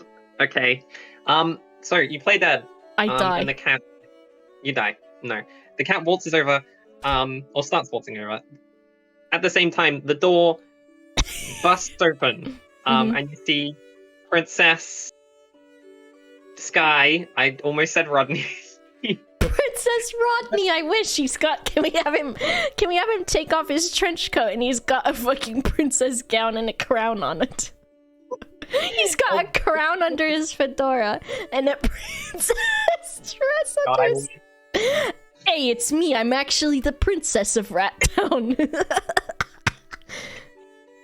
Yeah, I'll save it for later. If Let's we, go. some sort of finale. Anyway, the princess is charging down the corridor, and she's just like, "I'm gonna mess you up, little cat." Oh my god! Please do not sledgehammer the cat. I wait to see what happens. Gregory is also running alongside her. The cat they're not in range though. It looks like they'll need perhaps another 6 seconds to reach you. In the meantime, the cat, shocked by the sudden outburst, but also not wishing to lose its meal, is going to attempt to pick you up in its mouth. Excellent. Okay. I don't. Hang on. I need to check. Because if you're not resisting, then it probably just will. I'm not gonna resist because I've committed to this. Okay, you're committed to the bit. Okay, well it starts. I think what happens is the cat picks you up, and runs to the door that the guy went to twinkle in, and starts like scratching at it and like hissing a bit. Because the only way out is through the window. All the other doors are closed, and there's lava out there. And the cat's not feeling it today. Okay. I've just realized this is basically the Overlite cinematic at this point. Now that you're playing dead, I am wondering if here's my thought process. Either I can do another speak to animals thing because it feels like the rats can already talk. And I can see if I can speak to the cat and either A, pretend to be its conscience, or B, convince it otherwise. Or I can do what some prey does in this situation which is put a bad taste in the cat's mouth, so he drops me, and I can wee myself. But chat, would you like to vote? Do you want to vote, chat? Should I wee as a defense mechanism, or should I do my conscience bit? There's always your borrower bag of handy things that any borrower has on them. Oh, true. Including a bulb of garlic. Famously, you still have the choice between those two if you want to. I'd rather not wee myself, but it was great. Yeah. Now that I know I have garlic, I'm gonna take the garlic out of my bag, and I'm gonna scrape it all along the cat's tongue. Oh my goodness. Okay. He's not gonna like the taste of that.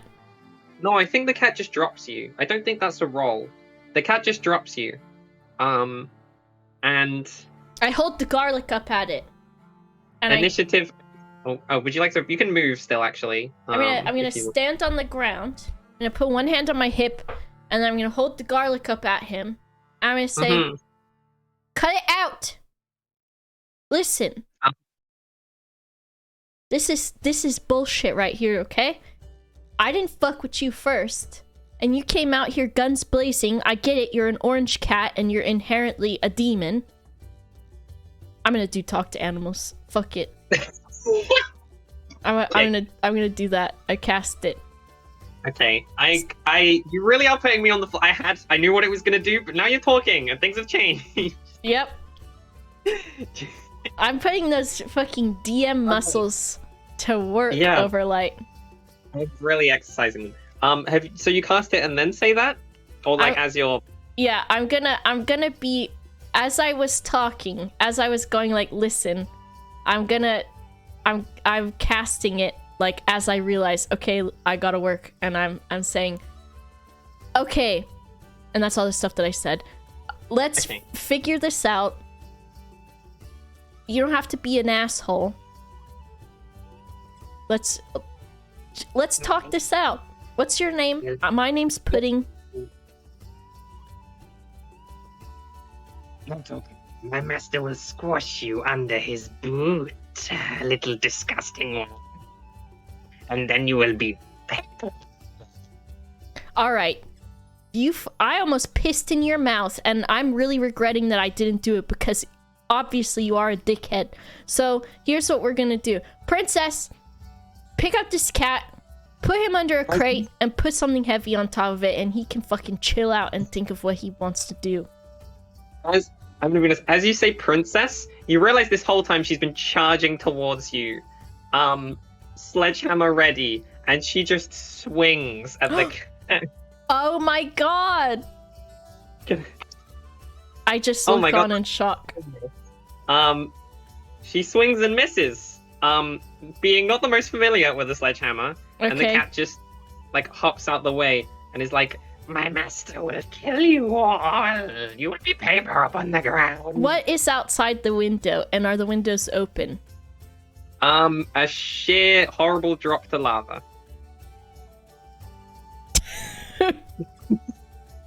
I'm sorry, you remember when I said this was railroaded? That was my instinct to have. Don't go there.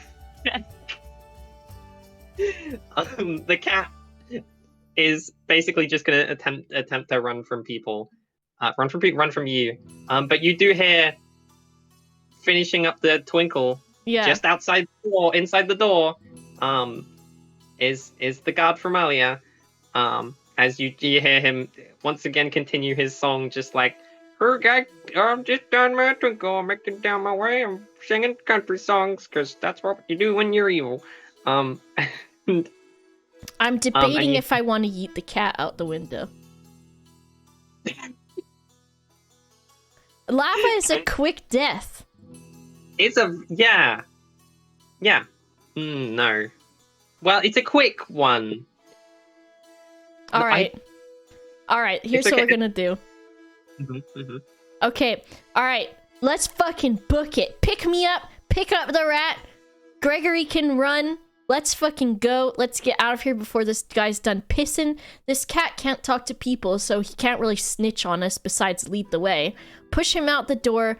Lock the door with the cat outside of it. Let's fucking go. I'm not throwing a cat out of the window into the lava, even though it's very tempting. Let's go. Let's get out of here. Let's continue. Princess Gregory is like, oh my goodness, that cat is so weird. What the heck is wrong with him? That's a crazy little cat. He's evil as fuck. Also, Gregory, I love you. I can talk to you again for like 10 minutes, but then afterwards it's gonna be more charades. I love you too, Sugar Plum. And, you know, the princess books it through the door. Rodney, shivering. You can see he is fighting his instincts to play dead as he runs by this cat. It doesn't work. It doesn't work for the conveniences of time and also the courage and brave princessness that is Rodney. It doesn't work.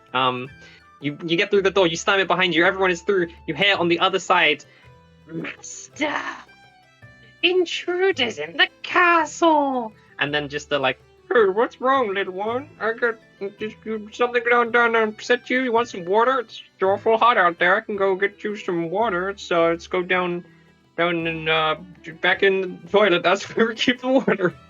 Very good. I love all of this. Mm-hmm. So you've made it through.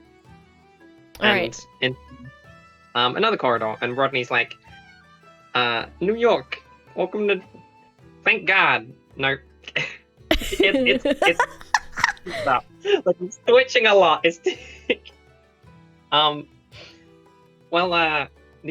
passage is just over there. We'll be in Red Town in a jiffy. Thanks for the help. And he goes over to a wall, and like pushes a brick, and a section of wall swings open, just big enough for the princess to get into if she crouches. And you from beyond the wall see this like orange yellow light beaming out into the corridor. Let's go through the wall. Let's do it. Yeah, so Rodney, as you walk up, Rodney's like, welcome to Rat Town. And you look inside, and you see, let me just get to my notes, a lot of rats scurrying to and fro. Checks notes. A lot of rats. Rats. Scurrying to and fro around various sort of wooden pathways and houses that are very reminiscent of a sort of Victorian London sort of aesthetic. With your speak with animals activated, you basically are hit with this wave of, it's just a cacophony of like, hey buddy, I'm walking here. Hey, what's he doing? Hey, get out the way. Come on, forget about it. Just like clashing over each other. Amazing. All of these rats are just like scurrying to and fro with their busy work, all around this place. And it's busy, but you can get through okay. It's beautiful. The princess is a giant in this area. Mm-hmm. It is beautiful. There is also sort of a warm yellow-orange glow that fills this town. And it sort of stretches down. It's like a single corridor sort of deal. It stretches alongside the corridor. Okay. And it occasionally splits off where a room might sort of intersect into different corridors. And Gregory can fit, and the princess has to like crouch through this whole area, basically. I gotta do a sneeze. I know. I also need to breathe for a second after that with the description, and also decide on. Give me a second. Yeah. Bear with. No worries. I'm thinking what we're gonna do with these rats. We'll take this moment as a reminder. Chat, this is Overlite, who is taking me through this adventure today. She is one of my best buds and confidants. I'm wiggling my eyebrows. You can't see me, Overlite, but I'm doing that. She's great. Check her out. She took the time to put this together and is putting up with me, and also You gave like- me rats. I have a lot of free time at the moment. I was bored. I wrote this all in like 5 hours. I literally had nothing else to do. Yeah. I'm having a great time. So thank you for having me. Thanks for doing this. It's really fun, and it's a good, like, I'm you know, you enjoying it a always lot. have that itch to play D&D. Yeah, for sure. Okay, you're Rat in Town. Rat. Rodney is like, New York. Get back in the accent. There we go. So we can get through here. It shouldn't be a huge problem unless we run into the giant rat, and then we might have some problems. Okay, listen, Rodney. Yeah. Bada bing, bada boom. What I gotta tell you is, we're looking for a way for this princess to escape. I'm looking for treasure. You know anything about this? And also, you know, friend to friend, what I'm thinking here, you guys live behind the walls. What if you had the whole castle to yourself? Is there some evil dude that controls this whole place or something? We could get everybody evicted and this whole thing could be Rat Town. You know, that ain't such a bad idea, but I'm not really one for like power struggles, you know? I like to make my way. You know, you get cheese, you eat good food, you're a rat, you live in Rat Town, life is good, you know, you don't need to worry about no evil people. It's just too complicated for us, you know? I respect it. I can respect it. I can get you at the castle. I owe you that much, for helping me get back to Rat Town. And also we might pick up some treasure along the way. You know, who knows what we'll run into, sort of deal. Oh, I say let's do it. Let's fucking do it. Let's do Go. it. So you start making your way through Rat Town. Gregory and the princess, as they like sort of wade through the crowd. Mm-hmm. There is lots of like the rats. They do sort of, the crowd does sort of like part for them, like a flowing current. But you hear like responsive like, "Hey, I'm walking here, buddy. What the hell, man? What's this giant lady doing here? What's going on?" What's up with this giant lady? That's what's funny about that Overlite is that they've seen humans because they live in the walls. So why is the princess any different and she's suddenly is she like taller than normal people? You don't think about these things too often. They don't come in here, the giant folk. We like to keep to our own. Only some of the people go outside. The rest of us, we got office jobs, you know? It's She's fucking huge. Holy shit.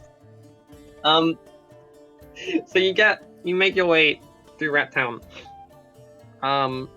When suddenly, in the distance, you hear this sort of heavy-footed creature walking towards you. Rat Town shivering a little bit. With It's the big footsteps. rat. And Rodney turns to you and is like, "It's the giant rat. Okay, stay cool. Maybe we can talk ourselves out of this one. I don't know. It's a little risky, you know, he makes all the rules around here, so he could just make up a rule." Can and, I see the rat from here? Can you see the rat? You do, in the distance, see this big rat, maybe like 4 times the size of a rat. I don't know how big that would actually be. Maybe like cat-sized, Okay. like small cat-sized rat. And as he approaches, you hear this like, Who enters Rat Town? Uninvited and also not a rat. What do you mean? I'm a rat. I just don't got no hairs on. What do you say? I'm not one of yous? You think I'm not one of yous just because I don't look like the rest of yous? make a persuasion or deception check. I got a natural 20. All my hair fell off. I got some kind of condition, alright? My skin itches, my hair falls out. What can I say? Why you gotta treat me bad, huh? You sound just like my conscience. Bada bing, bada boom. Also, maybe I could be. Okay, well, you get a pass. But these other two folks, Whoa, whoa, not whoa, so... whoa, whoa. Whoa, hold on ya. You think these guys is with me, but I'ma tell you right now, I'm pretty powerful where I come from, my other side of, listen, I'm visiting Rat Town. I got this big, lady here. I got this bird. They're my prisoners. You're prisoners. They're my prisoners. What we're doing here is, listen, this lady's kind of like a double prisoner. Right now, she's my prisoner. Before, she was the prisoner of this castle. I think there's an evil guy here, probably. What I'm doing is, I need a little bit of liberation in my life. I'm gonna set her free outside. So we just passing through, you know, rat to rat. Make a persuasion check. Also, as you say that, the princess is like, whoa, hold on a minute. I'm your prisoner? I stomp on her foot. I got a 1. You got a 1 on persuasion. Yeah. The giant rat is... Oh, how the mighty have fallen. He's like, Hey, wait a minute. My conscience never said nothing about prisoners. It's a free country in here. I'm afraid I'm gonna have to be taking these two. Well, okay, I said it was a free country. I'm actually gonna go back on that one. Rats, get 'em. And you watch as all of the rats around you, like, form sort of like chains around Gregory and the princess. And like basically tie them down. But with rats. With rats, yes. Rat rope and chains. Okay. And the giant rat is like, I'm gonna need you to do me a favor. What's before that? I can do. You see, there's this cheese. It's it's fucking delicious. Okay. I need it, and you're gonna go get it for me. This better not be too fucking crazy out here, because I tell you right now, ain't no cheese worth getting killed over, but I'll try it. Can Rodney go with me? Yes, sure, why not? You know, it always helps. He's the one who brought you in here. He can get you out. You know, keeping your two friends as hostages. All right, come with. Actually, no, I'm not gonna. Sorry, I shake the houses when I walk. I'll stay here. It's not a free country. Also, I'm not coming with you. Rathu, take him to the dining hall. Wrath. Oh, Rathu, one of the rats, Rathu. I love him. Runs up to you and is like, "All right, Allah." Are you sure his name's not Lil Jerry? It's me, Rathu, the one Cockney rat in the town. Perfect. Come with me, sirs and all madams and all folks. This way, and Rathu takes you to another exit to Rat Town. It's like a 2-minute walk. It's not far. And he shows you the exit, which is a very small entrance to what appears to be the dining room, which currently is full of big folk. They are all stood around, making sort of light conversation, it seems. You can smell food. It's well lit. You see a sort of big bright light off one side of the room.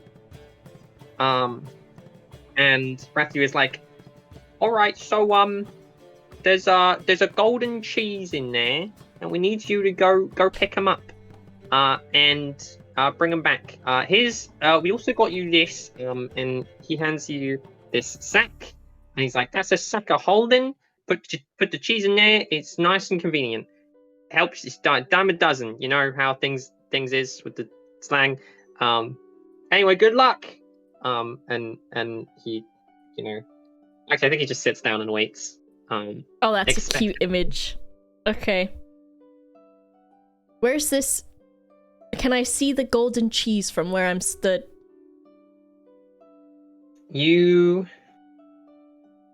Yeah, you can. Well, you can't see it, Mhm. but you, for the sake of brevity and time, you hear this sort of twinkling in the distance He's with your pissing fine again.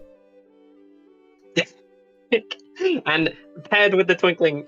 Oh God, you get a glimpse of sort of a golden shine, in a corner of the room, sort of opposite of where the sort of bright light is. The cheese is making noise.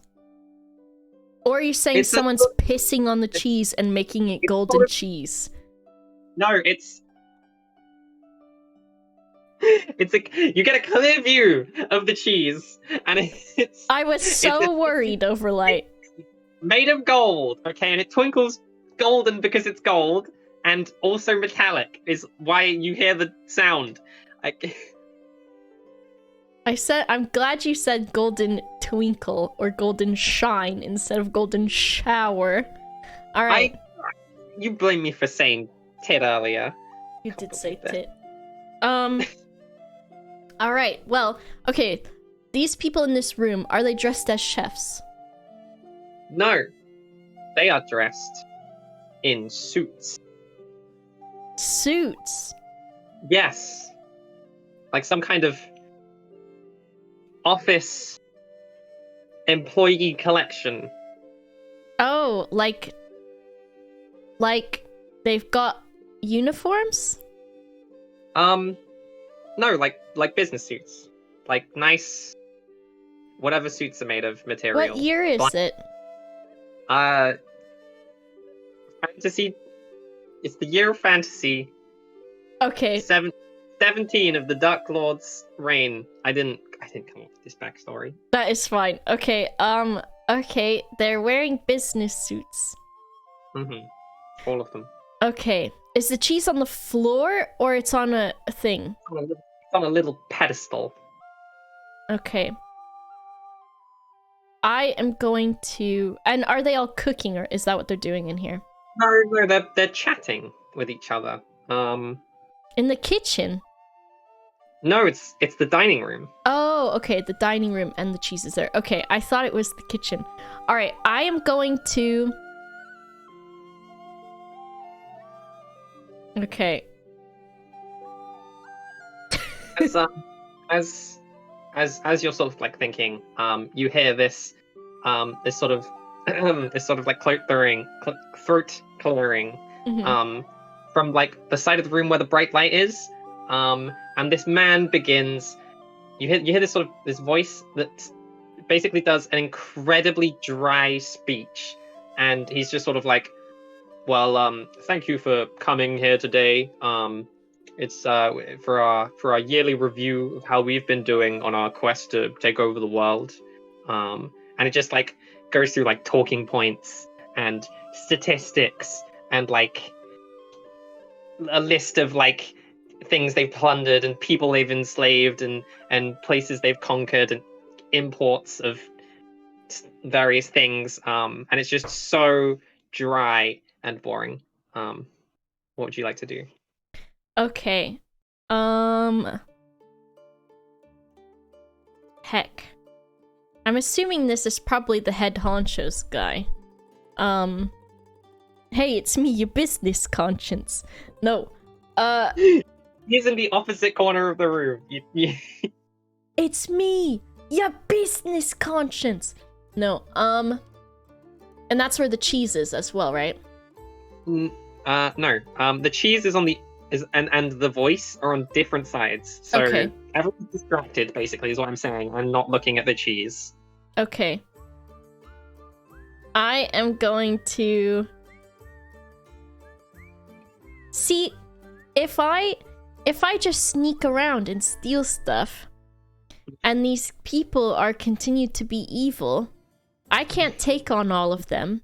And if I just set the princess free, that's not going to stop them from being evil. You have no idea how scared I am right now. Because if I die, I die. But like, Yeah. Will, I don't know what my alignment is as this character, because I'm like, I could just quietly try to take this cheese, give it to the rats.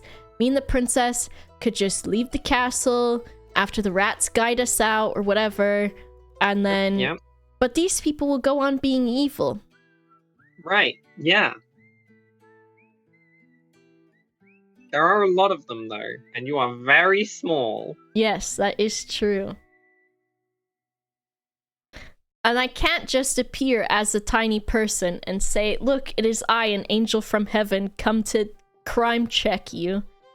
You've been doing crimes. Who knows what the future holds? Perhaps another time there will be an opportunity. Okay, I'm gonna quietly sneak over to the cheese as quietly as I can, and I'll do a stealth check for you. Thank you. 22. You are... I do invisible. a backflip too. You do a backflip, just to flex. You do a backflip from the ground up to the pedestal. Mm-hmm. You're that sneaky. Is it under glass? Would you like it to be? I don't know. It's up to you, because that would probably be another check and another opportunity for me to be destroyed by a room full of people. I think it's presented openly on a plate. Okay. And I'm gonna sneak up there and I'm gonna look and I'm gonna check. First I want to check to see if these people are evil or not, so I'm gonna do insight check. I got a natural 20. On everyone in the room. Yeah. You think that they are the source of all of the world's major sort of global problems, and also lots of local ones as well. Okay, so they are pretty bad mamajamas. Yeah. I wasted my nat 20 again. Okay. I want to do, should I perception check to make sure no one's looking this direction? Sure, go for it. I got a 9. You think you're good? I think I'm good. Yeah. The presentation man is dryly continuing. Everyone looks, well, not everyone. Some people look bored. Some people look enamored. Mm-hmm. It's a range. It's a real range, you know? But you think you're good to pick the cheese up. Okay, I'm gonna pick up that cheese. Okay, you pick it up, put it in your bag? Yep, and I'm gonna slink back down that pedestal and try to head back now. As you do so. Oh no! The voice giving the presentation says, and now it's time for the moment we've been all waiting for. It's time for the Golden Cheese Award. And everyone in the room turns and sees tiny little puddin with a sack. The base, probably at the base of the pedestal. Mm-hmm. So small and feeble and surrounded by giant lumbering people. What would you like to do? Okay. I'm gonna say my thoughts out loud just for the entertainment of chat. I'm debating playing dead.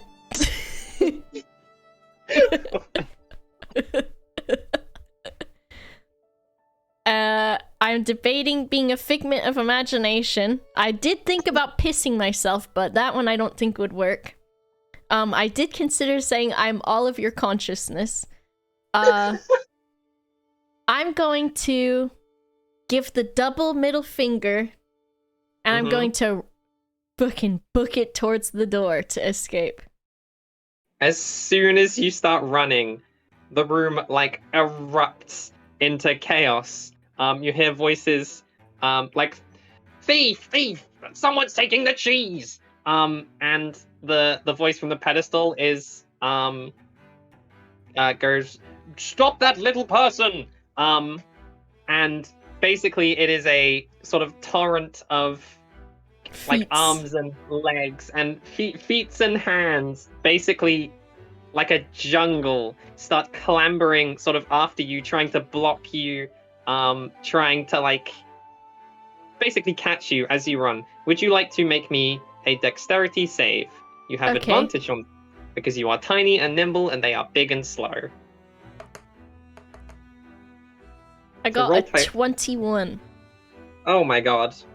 It's like watching a bunch of toddlers try and catch a fly. They all are trying to, they all want this cheese and they know you have it, but some of them don't know who's there. Some of them, like, amidst the chaos like trip over each other and fall in the way, and you're like hopping over people's heads and feet, and they like bash heads and like accidentally like get tied up in each other, and it's just this absolute sort of chaotic scene as you're just darting in and out of hands, all the way back to the hole. And Before I go through the hole, I double middle finger again, and then I go through the hole. as you go through, you just hear the sort of the man on the presentation doing the presentation just be like, "No!" And as you sort of dash through, someone like falls over the hole, and then the rats like seal it shut. Hell yeah. I do a victory dance. I start flossing like Sonic from the Sonic movie. Sonic famously popularized flossing. Yeah, I would rather acknowledge that Sonic flosses than Fortnite. Rodney is like, "Oh hey, good." Oh, fuck, I'm getting mixed up between the Cockney and the New York. Good job, kiddo. That was real swell of you. I'm really glad you asked me to come along and then didn't like throw me to the wolves out there. That could have been terrible. Yeah, I totally forgot about that too, but I think it turned out just fine. Matthew is like, "Oh well, let's be on our ways. Then we'll get back to the giant rat, and you can be on your happy little wherever the hell you is going." Mm-hmm. He takes you back to the giant rat. The giant rat is like, "Hey, you got that cheese? All right. You know the people with the problem with them, forget about it." I'm gonna say, not so fast. If you want what do this you- cheese, first of all, you gotta tell us how to get out of here and all of that good stuff. Yeah. But stop scaring your folks. Stop scaring your little rat boys. They like you What do you- lots. Stop scaring them. I'm scaring. You're You guys think I'm scary? I think you need to do more stuff with your families and your rats. I think you need to like have some like maybe a festival or something, you know? Be one of the people. They're scared of you. And I'll give you this cheese. No, what's the word? It's not peruse. It's like mingle. Yeah, mean, I mingling. You need to mingle. Mingle with the rats. Also, I I'm got a an rat. idea for you. Yeah. Every time you walk, you're shaking the houses, right? Yeah. Rollerblades. Rollerblade. If you're rollerblading around, you're not stomping. You're gliding. Ratnan. That's my little boy. Ratnan, get on it. And we're gonna make some rollerblades. I'll make some for you too, and maybe some for the other rats. Anyone who wants rollerblades. Now it becomes a musical, and everyone rollerblades around. So, okay. Do you give him the cheese? We'll say. I give him the cheese. Rodney is like, "Hey, I was gonna take you out anyway. I know the way. It's just, they just did like a little stop or a treks for that little cute little side mission. Mhm. Maybe a little bit of, As you hand them the cheese, the giant rat is like, honey, I got your dinner. And you watch as from like, there's like a house, that's a bit different from all the others. It's got like a big hole in, and you Mhm. watch as a rabbit hops out of the the house, Mhm. and the giant rat is 24 carat, just like you asked. Oh my god. Hands her the giant cheese. And you make your way out of Shaking my Rat head. Oh, actually, before you do the giant rat's like, hey, is there anything else you want before you go? You've done us a big favor. Especially with the rollerblades, we can help you out. You can like take a rest if you want. You can, we got food. We got a sweet tattoo artist. You can get yourself some rattoos if you want. Oh my god. I'm gonna come back for the rattoos. Now, if I want to recover my spell slots, that has to be a long rest, right? Not a short one. Short rest. And a long rest, especially with people looking for the golden cheese. Yeah. And it's not a good idea. Missing princess could be disastrous. All right. I'm gonna say, I want like a cute like rat outfit. Oh my god. A rat fit. What does a rat outfit look like? What is that? I want to be disguised as a rat. Oh, you want a rat? I want like I want a makeover. Like what's that called? Where it's got like the music playing and I go in and out of the dressing room and I come out. Montage. Like on a game? Sure, a montage. Yeah. Yeah, there's. All right, we have a montage of you trying on various different like shades of rat clothes. Yeah. And then showing you like different paints. They pull out this like French rat who is like, Mademoiselle has come for the rat makeover. Okay, it's time for. I do face paint. Make you give you the whiskers. They think you are a rat. Yes, please. All right, here we go. And you know you get all ratted up, and to the untrained eye, you now look like a rat. Hell yeah. My fairy rat mother. All right, I'm ready to go. Let's go. I'm pumped. All right. You can take a short rest if you want to, which will let you spend hit dice to get your health back. I don't think there's anything else you get back. Okay. Short rest. Mm-hmm. I think is there like a command on D&D Beyond? Automatically apply healing with dice result. Take a short rest. Confirm. Yes. Did it do it? I haven't. You completed a short rest. Relevant abilities have been reset. Did it do it? No, it didn't do it. Let me see. What is it? What's on D&D Beyond? This is the one thing. I can. What do I have to roll? Is it like a? It's a D8 for a ranger plus con. Every. You can. The way it works is you can basically roll up to, because you're level 3. 3 D8. To get health back. Each time you do, you roll a D8 plus your con, get that much health back, and then you can decide if you want to roll more. Oh, okay, I see.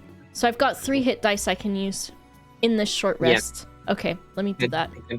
So much damage. 3d10 plus 3. That sounds like a lot of potential heals. D10. Oh, okay. That's it is. Yeah, here. Like a full heal out of these. It didn't do it. We could just say that you healed to full, because I think statistically, you're not getting another rest, and how many is? What is this? 9. There we go. 9. I did it. Cool. So you exit out of Rat Town into the kitchens. The kitchens are a little bit chaotic at the moment. They're full of various shapes and sizes, all sort of working away, preparing meals. There's, pots, pans, cutlery, crockery, several roaring fires, ovens, lots of hazards to navigate and employ against the staff if you so desire. And the princess and the rat. Wait, the princess is with us, and with you. Gregory is with you. Gregory. Salivating, I think, at this point. Yeah. And Rodney is like, okay, so we get through here, we're almost to freedom. All right. We're so, but it is a room full of chefs and lots of things, and it's quite chaotic. So I mean, it's your call on how we do this. I want to check and see if the chefs look evil, so I'm gonna insight them. Mm-hmm. I got a 15. Do they also look evil? Some of them look evil. Some of them look like they have no other choices of employment and so are forced to Be evil. work work for the Dark Lord, or starve in the streets and have their family go hungry and so on and so forth. Okay. Yeah, that's all. What is this, Libodo? Shall I click it? Oh. Libodo. We've got a slight deviation.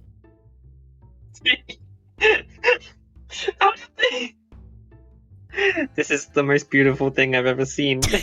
Perfect. Thank you so much for this. I'll call it a gift. Thank you. Okay. Well, I don't want to alert them because it does look like some of them are evil. But I don't know how the princess is gonna get through here without getting seen.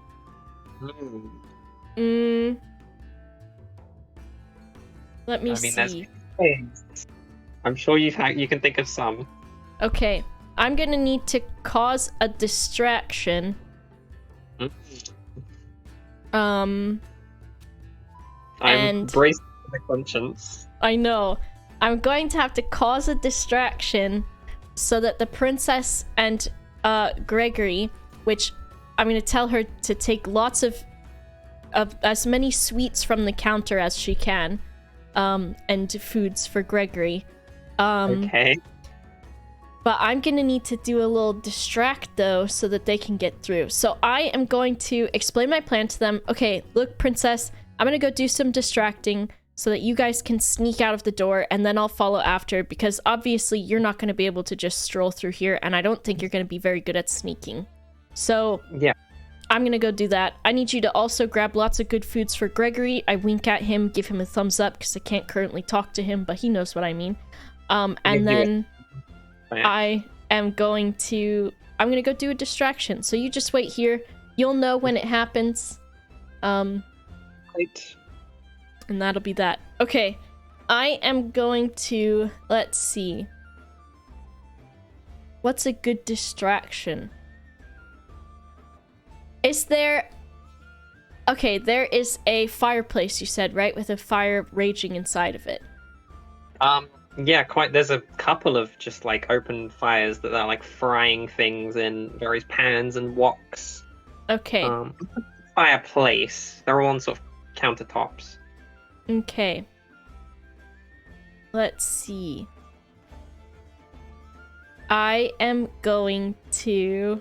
Fuck. The conscience thing is great when it works. However, I don't have the best persuasion or charisma. So, what I'm going to do is I'm going to go to the nearest fireplace. Mm-hmm. And I'm gonna sneak over there. I can do a... You want me to stealth? Oh yeah, give me a start. I mean, at this, you're almost guaranteed the pass unless you roll And a I one, look like a rat now, so You perfect. look like a rat, which might actually be worse for you in this situation. Yeah. So, I rolled a 15. Let's see. I am going to... You know what? I wonder if chaos is good. Okay, It's before... And by the way, there's orders being shouted back and forth, and like people for food to be taken out to wait, and like, it's a chaotic kitchen. It's full of workers and people. It's fairly chaotic scene already. Before I climb up and head away, is there any chef uniforms hanging or near us at all? For a big people size. Yeah, I think like there's like a cupboard with some chef uniform. One of the you see someone walk out in like non-chef clothing, and you get a glimpse of the costumes, outfits inside. Okay. All right. Princess.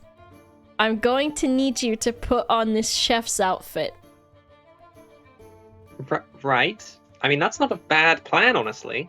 And you're going to... Gregory, please forgive me. Gregory, you're going to need to play dead, Gregory. And the princess is going to... Huh? Yeah, keep explaining. Don't worry, I was interrupted. Is Rodney with us still? Oh wait, that was Gregory. Sorry, I got it mixed up. I mean, if you want to come with Gregory, by all means. Okay, so you're gonna hold Gregory by his feet upside down, and he's gonna pretend to be dead. And we're gonna walk through the kitchen, and you've got to really walk like you belong. You're gonna tuck your hair up under your hat. I'm gonna go under the hat in your hair. And you're going to walk with confidence. You can't talk to Gregory normally right now, by the way. You're just sort of explaining Pictionary style. Yeah, I'm miming at him. I'm like, play dead, basically. I'm pointing at him. I'm going, you, and I'm going, and then like I mime playing dead as well, so that he'll get the message. Yeah. All right, and you're gonna walk through the kitchen, princess, with Gregory looking like a dead bird, and you're gonna say that, you're gonna say, if anyone asks you, what? Yeah. You want me to pretend I'm a chef and walk through the kitchen? Yes, and I'm gonna be in your hat. If anyone asks you what you're doing, you're going to say that you found the bird dead, and we're taking him outside to bury because his meat is too evil to eat because he's corrupted. Okay. I could just tell them that I found a dead bird and that. Yeah, that's probably a good idea. Just say you found a dead bird and it's old. It's like mold. It's rotting. It's not rotting, but like it got into the rat poison. I don't know where it came from. I'm taking it to the pantry to be checked. You know? Yeah. Now, what do you? I'm thinking. Should I go be a crazy rat and make a distraction, or let's try to get away with this? I think. Chef outfit. So, I mean, either I look really employed, or you make a great distraction. Yeah. All right. Let's try this route. All right. Try to avoid people's eyes. Walk as quietly and as nonchalantly, but also confidently as you can. And I'm gonna get under this hat. Okay. So, this is you and the princess going across the room. I'm gonna make a performance check for the princess. Oh, good. Okay. So she, puffs herself up, gets ready to march, and she starts walking, and it's chaotic in here. There's chefs and waiters going to and fro, and there's food, and she doesn't notice someone coming from the side, and they bump into each other.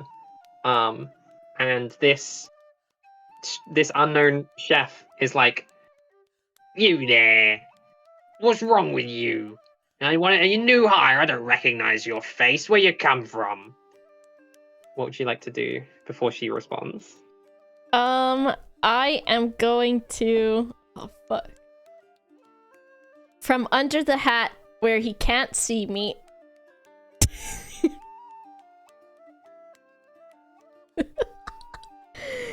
Hey, this is your conscience. And you know what? This isn't something you really need to worry about. Oh my god, did you turn off the oven? The souffle's in there. You can't be yelling. You gotta check to make sure the souffle didn't deflate.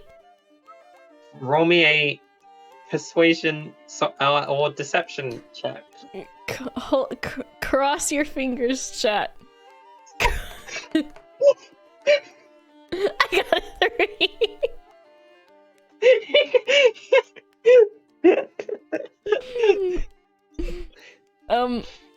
I pulled the princess's hair in the direction of the door. The chef is like, Hey, Anthony, how's the souffles looking? and from across the room, Anthony is like, "Oh, great, boss." And he's like, "All right, now what the hell what did you say you were doing?" I pulled the princess's hair in the direction of the door to just be like, let's fucking get out of here. She turns and it starts walking. And the and I'm the gonna chef is whisper like, and I'm gonna say, just say, you'll be right back. You're getting rid of this dead bird. I would like to point out that Gregory is not with you. What? Why Just- didn't... I mean, you could have taken Gregory. I sort of vaguely said it earlier that it was you and the princess crossing the room. I might have assumed otherwise. No, I said Gregory plays dead and she picks him up. Did we forget him? I just assumed that would happen after you got the outfits. Oh, did we not get the outfits on yet? That was where you were getting to the outfits. Oh fuck, I thought they were right next to us. So It was a complicated plan. Don't worry. Oh fuck. Oh fuck. Okay. Okay, Which direction is the door in to leave? And where's Gregory? He's still on the floor. Yeah. You're headed towards the door. I'm just gonna say at this point that Gregory is like, wait a minute, where are they going? Would you like to make an animal handling check at this point to see if Gregory understood your plan, and is questioning what's going on? I got a 10.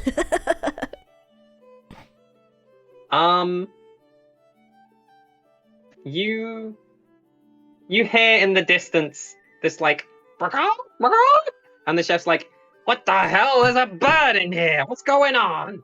And you hear the rapid flapping of wings, and Gregory squawking, as you sort of hurry away, Oh fuck, we leaving can't leave. Gregory fate. We can't leave Gregory. Okay, I motion to the princess. I'm like, grab him and run and act like you're helping. Just grab him and run out the door and be like, oh my god, a deadly bird. Let's get out of here. Okay, I'm gonna roll another performance check for her, because this is a rapidly shifting plan. We need praise. We need praise, chat. Pray. She Oh no. is like, you're right. Starts running towards Gregory and trips and lands flat on her face next to him. I rolled a 1. Oh no. And I think at this point, the chef is like, okay, enough of you, bud, and picks up Gregory and is like, what's right? You're gonna explain yourself right now. I'm slowly becoming a rat. Oh no. Okay. What's going on? Who's that under your hat? And he like reaches to the hat. What would you like to do? I let him reveal me. He takes off the hat and is like, "Oh my god, it's a rat! It's like were you doing a ratatouille? It's like from that movie that one time that we saw. They did the showing." Oh fuck. You look like a. He thinks. I am a special rat, and we were going to make lots of delicious food, but now you've ruined that because you had to be so suspicious of us. We were gonna take this bird and we were gonna throw it outside because we were just gonna take the bird outside and then we were gonna come back and cook delicious things like you'd never seen before except in Ratatouille film. I'll do a fucking persuasion check. Cross your fingers. I got a 14 with no modifier. He's a stressed man. He's busy. They're on a, like, let's give her a break. You know what? We're on a schedule here. Hurry up, and we could use some help. Get that bird the hell out of here. I don't know what it's doing. What the hell? It's a crazy bird. It's a rat. I see you in minutes. The ratatouille the hell out of this kitchen. We're behind schedule. Let's go. Okay, we run out of the door. Out of the kitchen. Perfect. Oh fuck. Sorry, Gregor, we didn't get none of your food. I mime it to him somehow. Oh shit. Gregory looks at you and goes, alcohol. Perfect. It's a sad bird noise. You, from where you are, did you leave Rodney? I think Rodney was back in Rat Town, I thought. Okay, Rodney. Rodney gave you instructions to take a right and go through the first door, and you're basically out. Okay. Oh fuck. His, not mine. And you do so. You go through you're in a corridor. You turn right. You go through a door at the end of a sort of this longish corridor, and you are stood at the top of a grand staircase. I'm trying to find it in my notes. Which reaches down about 20 feet from where you are to the floor. Beyond it, about 60 feet, is the gate to the castle, wide open. And your path to freedom beyond. And maybe also some treasure that might appear. Okay. Looking around, the room appears to be laden with traps. There's well-placed boulders on, like, ropes that can be cut to send them rolling. There's like statues that you surmise may breathe some kind of fire because they're dragon heads. There's various chandeliers dangling from the top of from the ceiling, and also spike floors, and if there's any other suggestions you have for traps that might also be in here, I'm open to interpretation. Jeez. Okay. And as the princess goes to descend the staircase, a dark shadow appears on the floor in the center of the hall, and slowly rising out of it is a black-haired, white-skinned human donning a business suit and tie. No. And you watch as he lifts up his hand and reaches towards the princess, and you feel her sort of lock up as she's suddenly paralyzed, and he starts talking. You recognize it as the same man doing the presentation, and he says, "Oh, darling, amidst the chaos with the golden cheese, I almost missed the news that you'd gone missing. It was a particularly spirited attempt at escape this time, I've got to say. How did you make it so far?" And the princess spits back, "With no help from you," and spits at him. What would you like to do? Who the fuck are you? Who is that? It's me. I'm a rat, and I curtsy as a rat. I reveal myself from under the hat. Oh, are you one of those rats from... We've got them in the walls. We've been meaning to get an exterminator in for weeks. I'm the one that took the cheese. And I give him the 2 middle fingers up. You mean the little person from earlier? Why do you look like a rat? I went through a very wholesome transformation, alright? I'm a rat now. How very disgusting. Well, if you must know, I am the Dark Lord, Brandon No! June 16th. Brandon, what? You. The 16th? Brandon George the 16th. Oh, fuck. And you are standing on my daughter.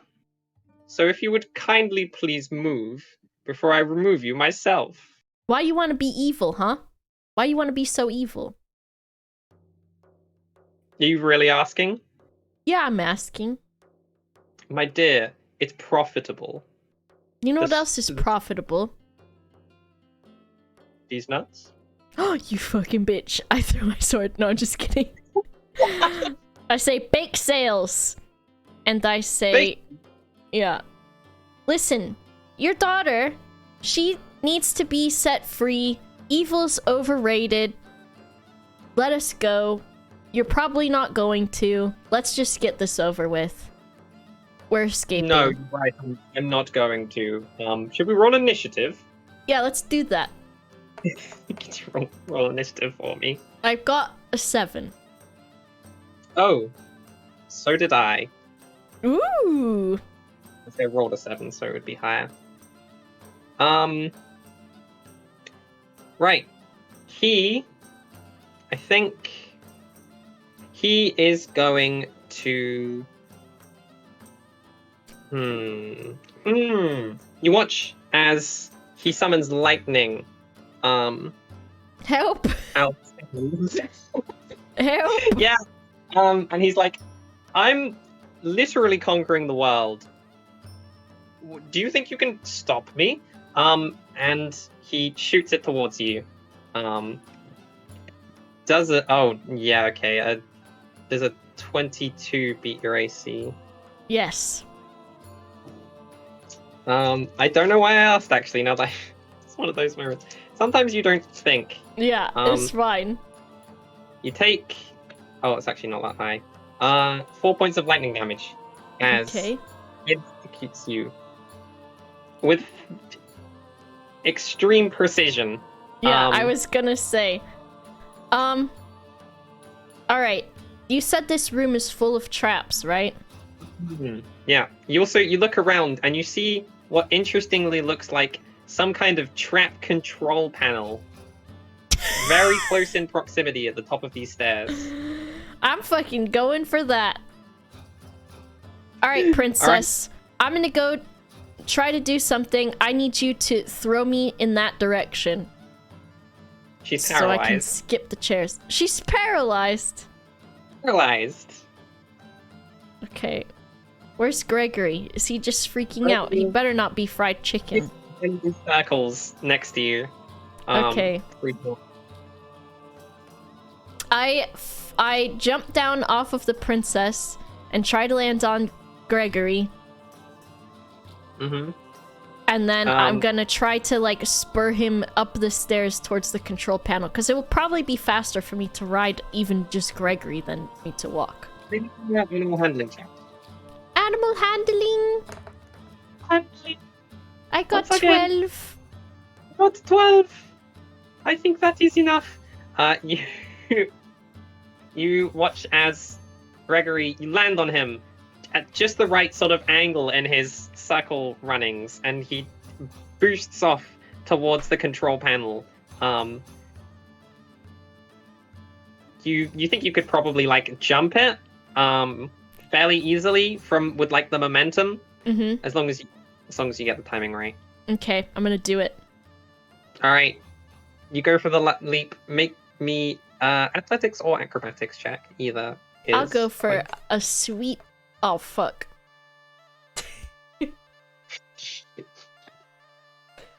I rolled a 1. Oh, no. Help! Oh. Help! You okay. So what happens is you go flying.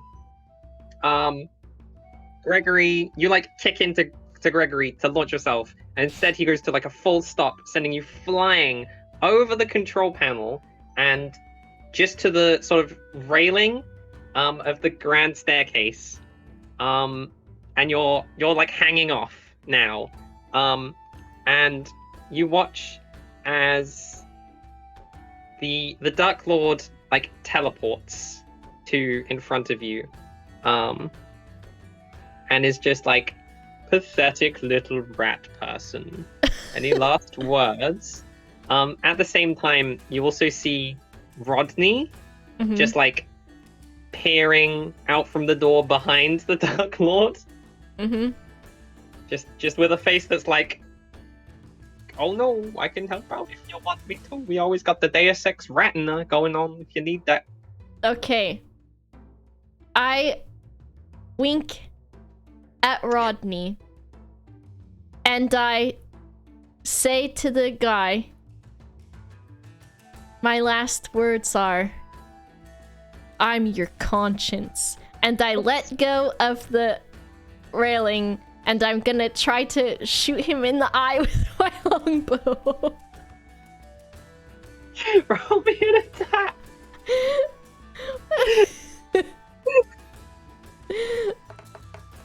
I got a 14 against his AC. He's in a business suit. I think, yeah, that's a hit. As the arrows fly, the arrow goes flying into his eye. You watch him recoil, and sort of like tumble about, and he's like, "Oh God, my eye!" I did 5 points of damage We did 5 points of damage to his eyeball. Okay, well, I'm gonna say with the nail to the arrow to his eyeball, his current shock. As I'm falling, I also say, tell them nobody shot you. I'm gonna say you have some time to act here, just because he's like really taken aback by this sudden move. I am going to yell at Rodney. Hit all of the buttons on the panel. I don't care what they do. And I also tell the princess, hit the deck. And as I'm falling. Actually, that's a good point. Okay, the princess is still paralyzed. Rodney goes flying towards the buttons, the control panel, which is covered in a lot of buttons. And you watch as the princess is still paralyzed. This room spurs to life. Fire gets spouted across the sort of entryway. Saw blades go spinning around the walls and the floor. Arrows shoot out of the ceiling. The entire staircase turns into like a slide. Yes. That slides both the Dark Lord and the princess down towards this absolute cacophony of traps. The Dark Lord is freaking out a little bit. Just like, what the hell is going on? What would you like to do? Because the princess is also sliding. Oh fuck. Gregory, actually. Forgot about Gregory. Oh no. Nothing better happened to Gregory. I'm going to... Okay, I'm falling from the banister. Oh yeah, you're also falling from the banister. I mean, you could try and catch the sort of bottom, the stairs, if you want. Are there any curtains or banners? Are there any curtains? Spanning the room. There is one curtain. Or rather one banner. Where would you like it to be? I want it to be fuck. I want it to be I want it to. I want it to be over Gregory. Mm-hmm. Wait, let me see. Fuck. Okay. I'm really trying to think how I want to do this. Alright, here's my thought process. I can either try to fall onto Gregory and see if he can somehow grab hold of the princess and stop her from falling. I can see if I can cut the banister in such a way that it sends me flying. However, I am small, so I cannot support the princess, but maybe she will become unparalyzed and grab on too. Mm-hmm. Okay, I am going to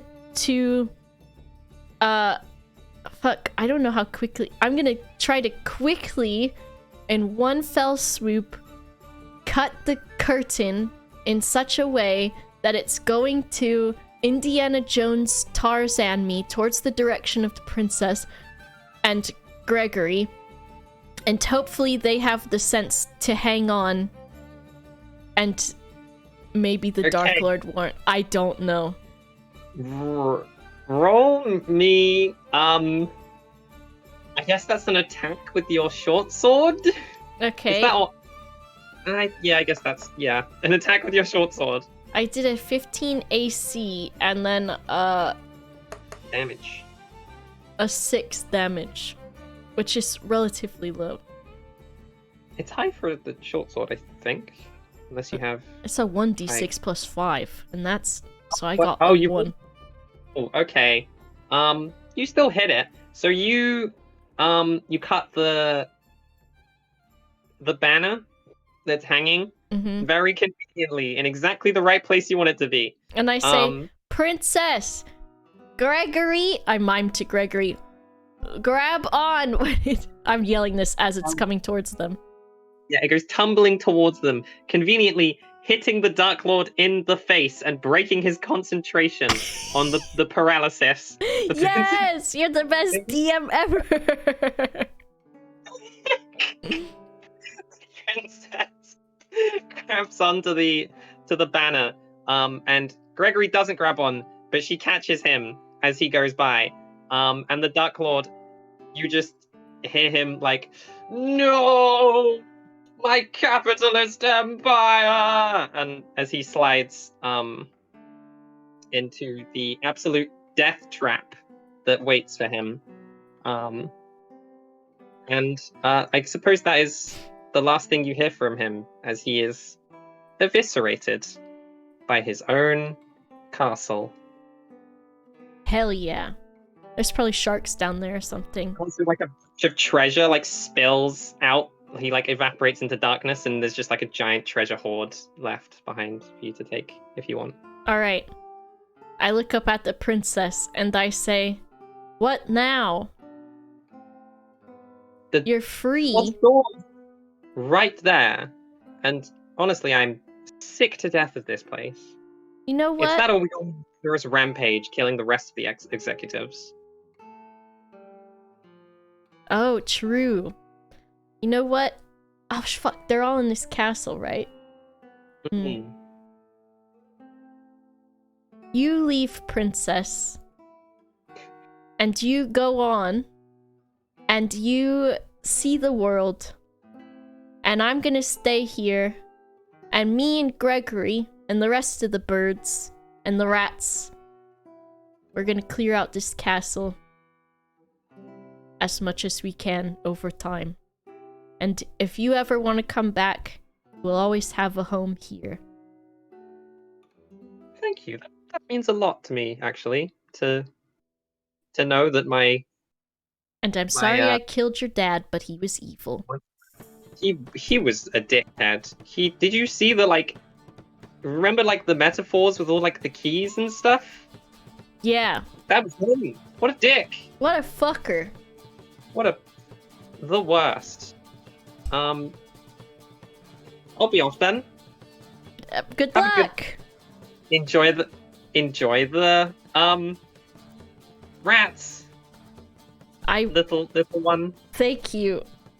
I'll never. She's walking out the. I'll never forget you. I will probably not forget you either. I don't know how long I live. That's comforting. Goodbye. And she walks into the sunset. Perfect. I pat Gregory on the head, and I say, "Let's get you some of those cupcakes." Oh hell yeah! Says Rodney. Rodney is also here. Oh yeah, Okay. Rodney! I give him the thumbs up. Rodney, my boy! Rodney, my guy! You see that button push-in moment? That was sweet. You told me to push the buttons, and I did. You pushed the fuck out of them buttons. I can't wait to tell Big Papa Rat about it. I never saw the. Oh, that giant rat. He loves buttons. He would have loved to be here. Could have brought him with us. Actually, no, that's probably a bad idea. The roller Let's go skates. back to rat now. Roller skates in. No, he doesn't. He doesn't. Let's go back to Rat Town and get started on the rest of this place, shall we? Let's do it. I give him the Hey, thumbs up. Wait, what about the treasure? Weren't you here for like treasure or something? Well, can we get all the rats to take it into the walls and we'll all spend it together? That sounds like a great idea. I like the look of your town. Got any vacancies? Is there a real estate agent rat? No, we don't. No, we're communists. Perfect. Well, actually, I guess you'd still probably need some kind of like housing, board of people that like decide who lives where. It's quite bureaucratic actually. Surprisingly, it's more than you'd think. There's a fucking rat version of Pedguin from the Parsec Pal server. I intend for this to be the game. Anyway, you basically reached the end of the adventure. We did it! We did it. We freed the princess. We got a load of treasure. We fucked up some evil people. Would you like to know what I called? Would I like what? Would you like to know what I called this adventure? The What very is first it thing called? I called it Boba Witch's Princess Rescue. Nice. But the princess was a secret until she wasn't. Yeah, you figured it out pretty early. But I left it up in the air as to who, like, you know, was she like a princess? No, she was the Dark Lord's daughter. That was the sort of. Yeah, I liked it. Mm. That was a good. I loved this. This was fun. Oh my gosh. We filled so much more time than I could ever have expected just role playing. Yeah. And I realized after about an hour and 20 minutes, we just got out of the Avery area, and I was like, I'm doing too much role playing. These characters have too much to say. We have to move on. Yeah, I am. That's my favorite part of it, though. So I'm always like, okay, let me be annoying. Yeah, that was like part of my goal, where I was like, it's gonna be very railroaded, but I tried to make like the characters interesting and the scenes interesting, and I guess I have my own bank of voices. Yeah, exactly. How am I? How am I as a player? Bobby, you're fucking hilarious. Okay, good. I was cracking up quite a lot. I'm just chaos. I liked it. I want to do some more D&D stuff in the future. I don't know, like maybe if you want to do anything more in the future again, or just in general. I had a great time doing this. It was. What was I going to say? I was going to say something and I forgot. Don't worry about it. Yeah, I would love to do more things. D&D is really funny, and when you have people who play along. Oh, that's what I was going to say. I said yes to a lot of things. I do tend on the side of a DM who will just say yes to everything, but also because of like a one shot and like the limits that we have placed, I said yes to even more stuff. Yeah. Understandably. And also because it's funny. Yeah. Because it's just like great. But I do tend to be someone who likes to just say yes to most of the ideas and be like, yeah, let's see what happens. Can we enable this? Does it make sense? I think that's always good for opportunity within reason. Yeah. Because especially fleshing out the world in a certain way and seeing where it goes. Like, we'll get back to the adventure zone. But that's what I like about them, is they just do like whatever and see how it plays out. And there's so much that can come of that and makes it unique. I like it a lot. So thank you also for enabling me.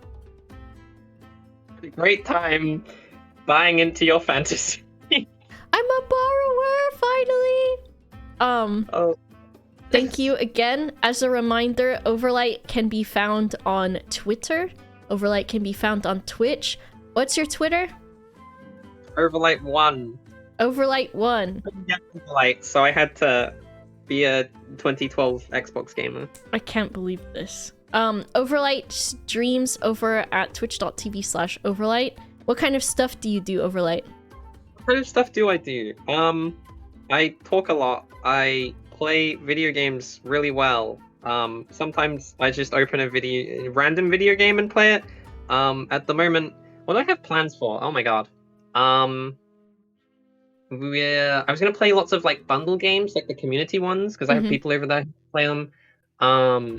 Like we're halfway through an Unrailed game that I still want to finish. I do gay talks.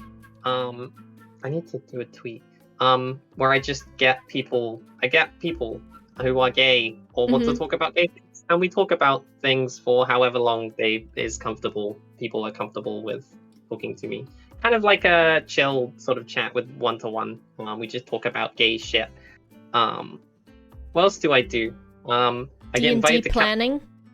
10 minutes. Oh, D&D planning. Yeah, I'm planning on running... do you mind if I do a promotion for a thing? This is your promotion, Overlite. This is your stream. It's just on here. Right. Say whatever you want.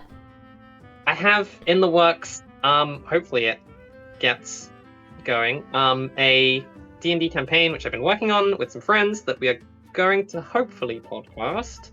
I say that we have podcasting experience, we just haven't talked about it yet, but like all the other stuff is sorted out. And I have like players and stuff, and so it's like very, like, I don't know, I'm hoping by the end of January to be going on that campaign. That should be fun if I can make that happen. What else is happening? I did a funny thing. I've decided, you said 2022 was going to be the year of Overlite, and then Lime said 2022 was going to be the year of Overlite, and then Penguin said 2022 was going to be the year of Overlite. So I set myself a bunch of goals that I will be like, hey, it's me. I agree. Of course, because I did say it. Overlite is great. Overlite is absolutely just one of the best gamers that I know. Like, no lie, Overlite can pick up a game and just be immediately good at it, which is... I'm so jealous of that. I secretly practiced many of them. Okay, so Overlite can secretly practice games, but then also still be very good at them. Yeah, I just have a lot of experience in lots of different genres. And also trying really hard. really, really hard. I mean, you've got the natural gamer instincts, though, too. I believe it. Yeah. Overlite she's over on Twitch, she's on Twitter, she's got a Discord for joining community games, can do Overlite memes, which are great. I actually have the nicest people on my Discord. I love them so much. They're really lovely. She's great. So shout out to you, Discord pals. Definitely check her out on all of that stuff, especially because she just sat here with me for 3 hours doing rat borrower stuff. I had a great time, okay? It's not often someone does this ridiculous voice and you go, well, it's time to do exactly the same voice back. Amazing. I've loved it. This was everything that I could really ask for in getting back in D&D too, because I mean, like, you let me do a bunch of different stuff and I appreciate that. So when are you next streaming? The 4th or something? The 4th, or if I'm busy setting back up after traveling, then the 5th, basically, of January. I have been doing, like, phone streams, but also they're so scuffed and not particularly, like...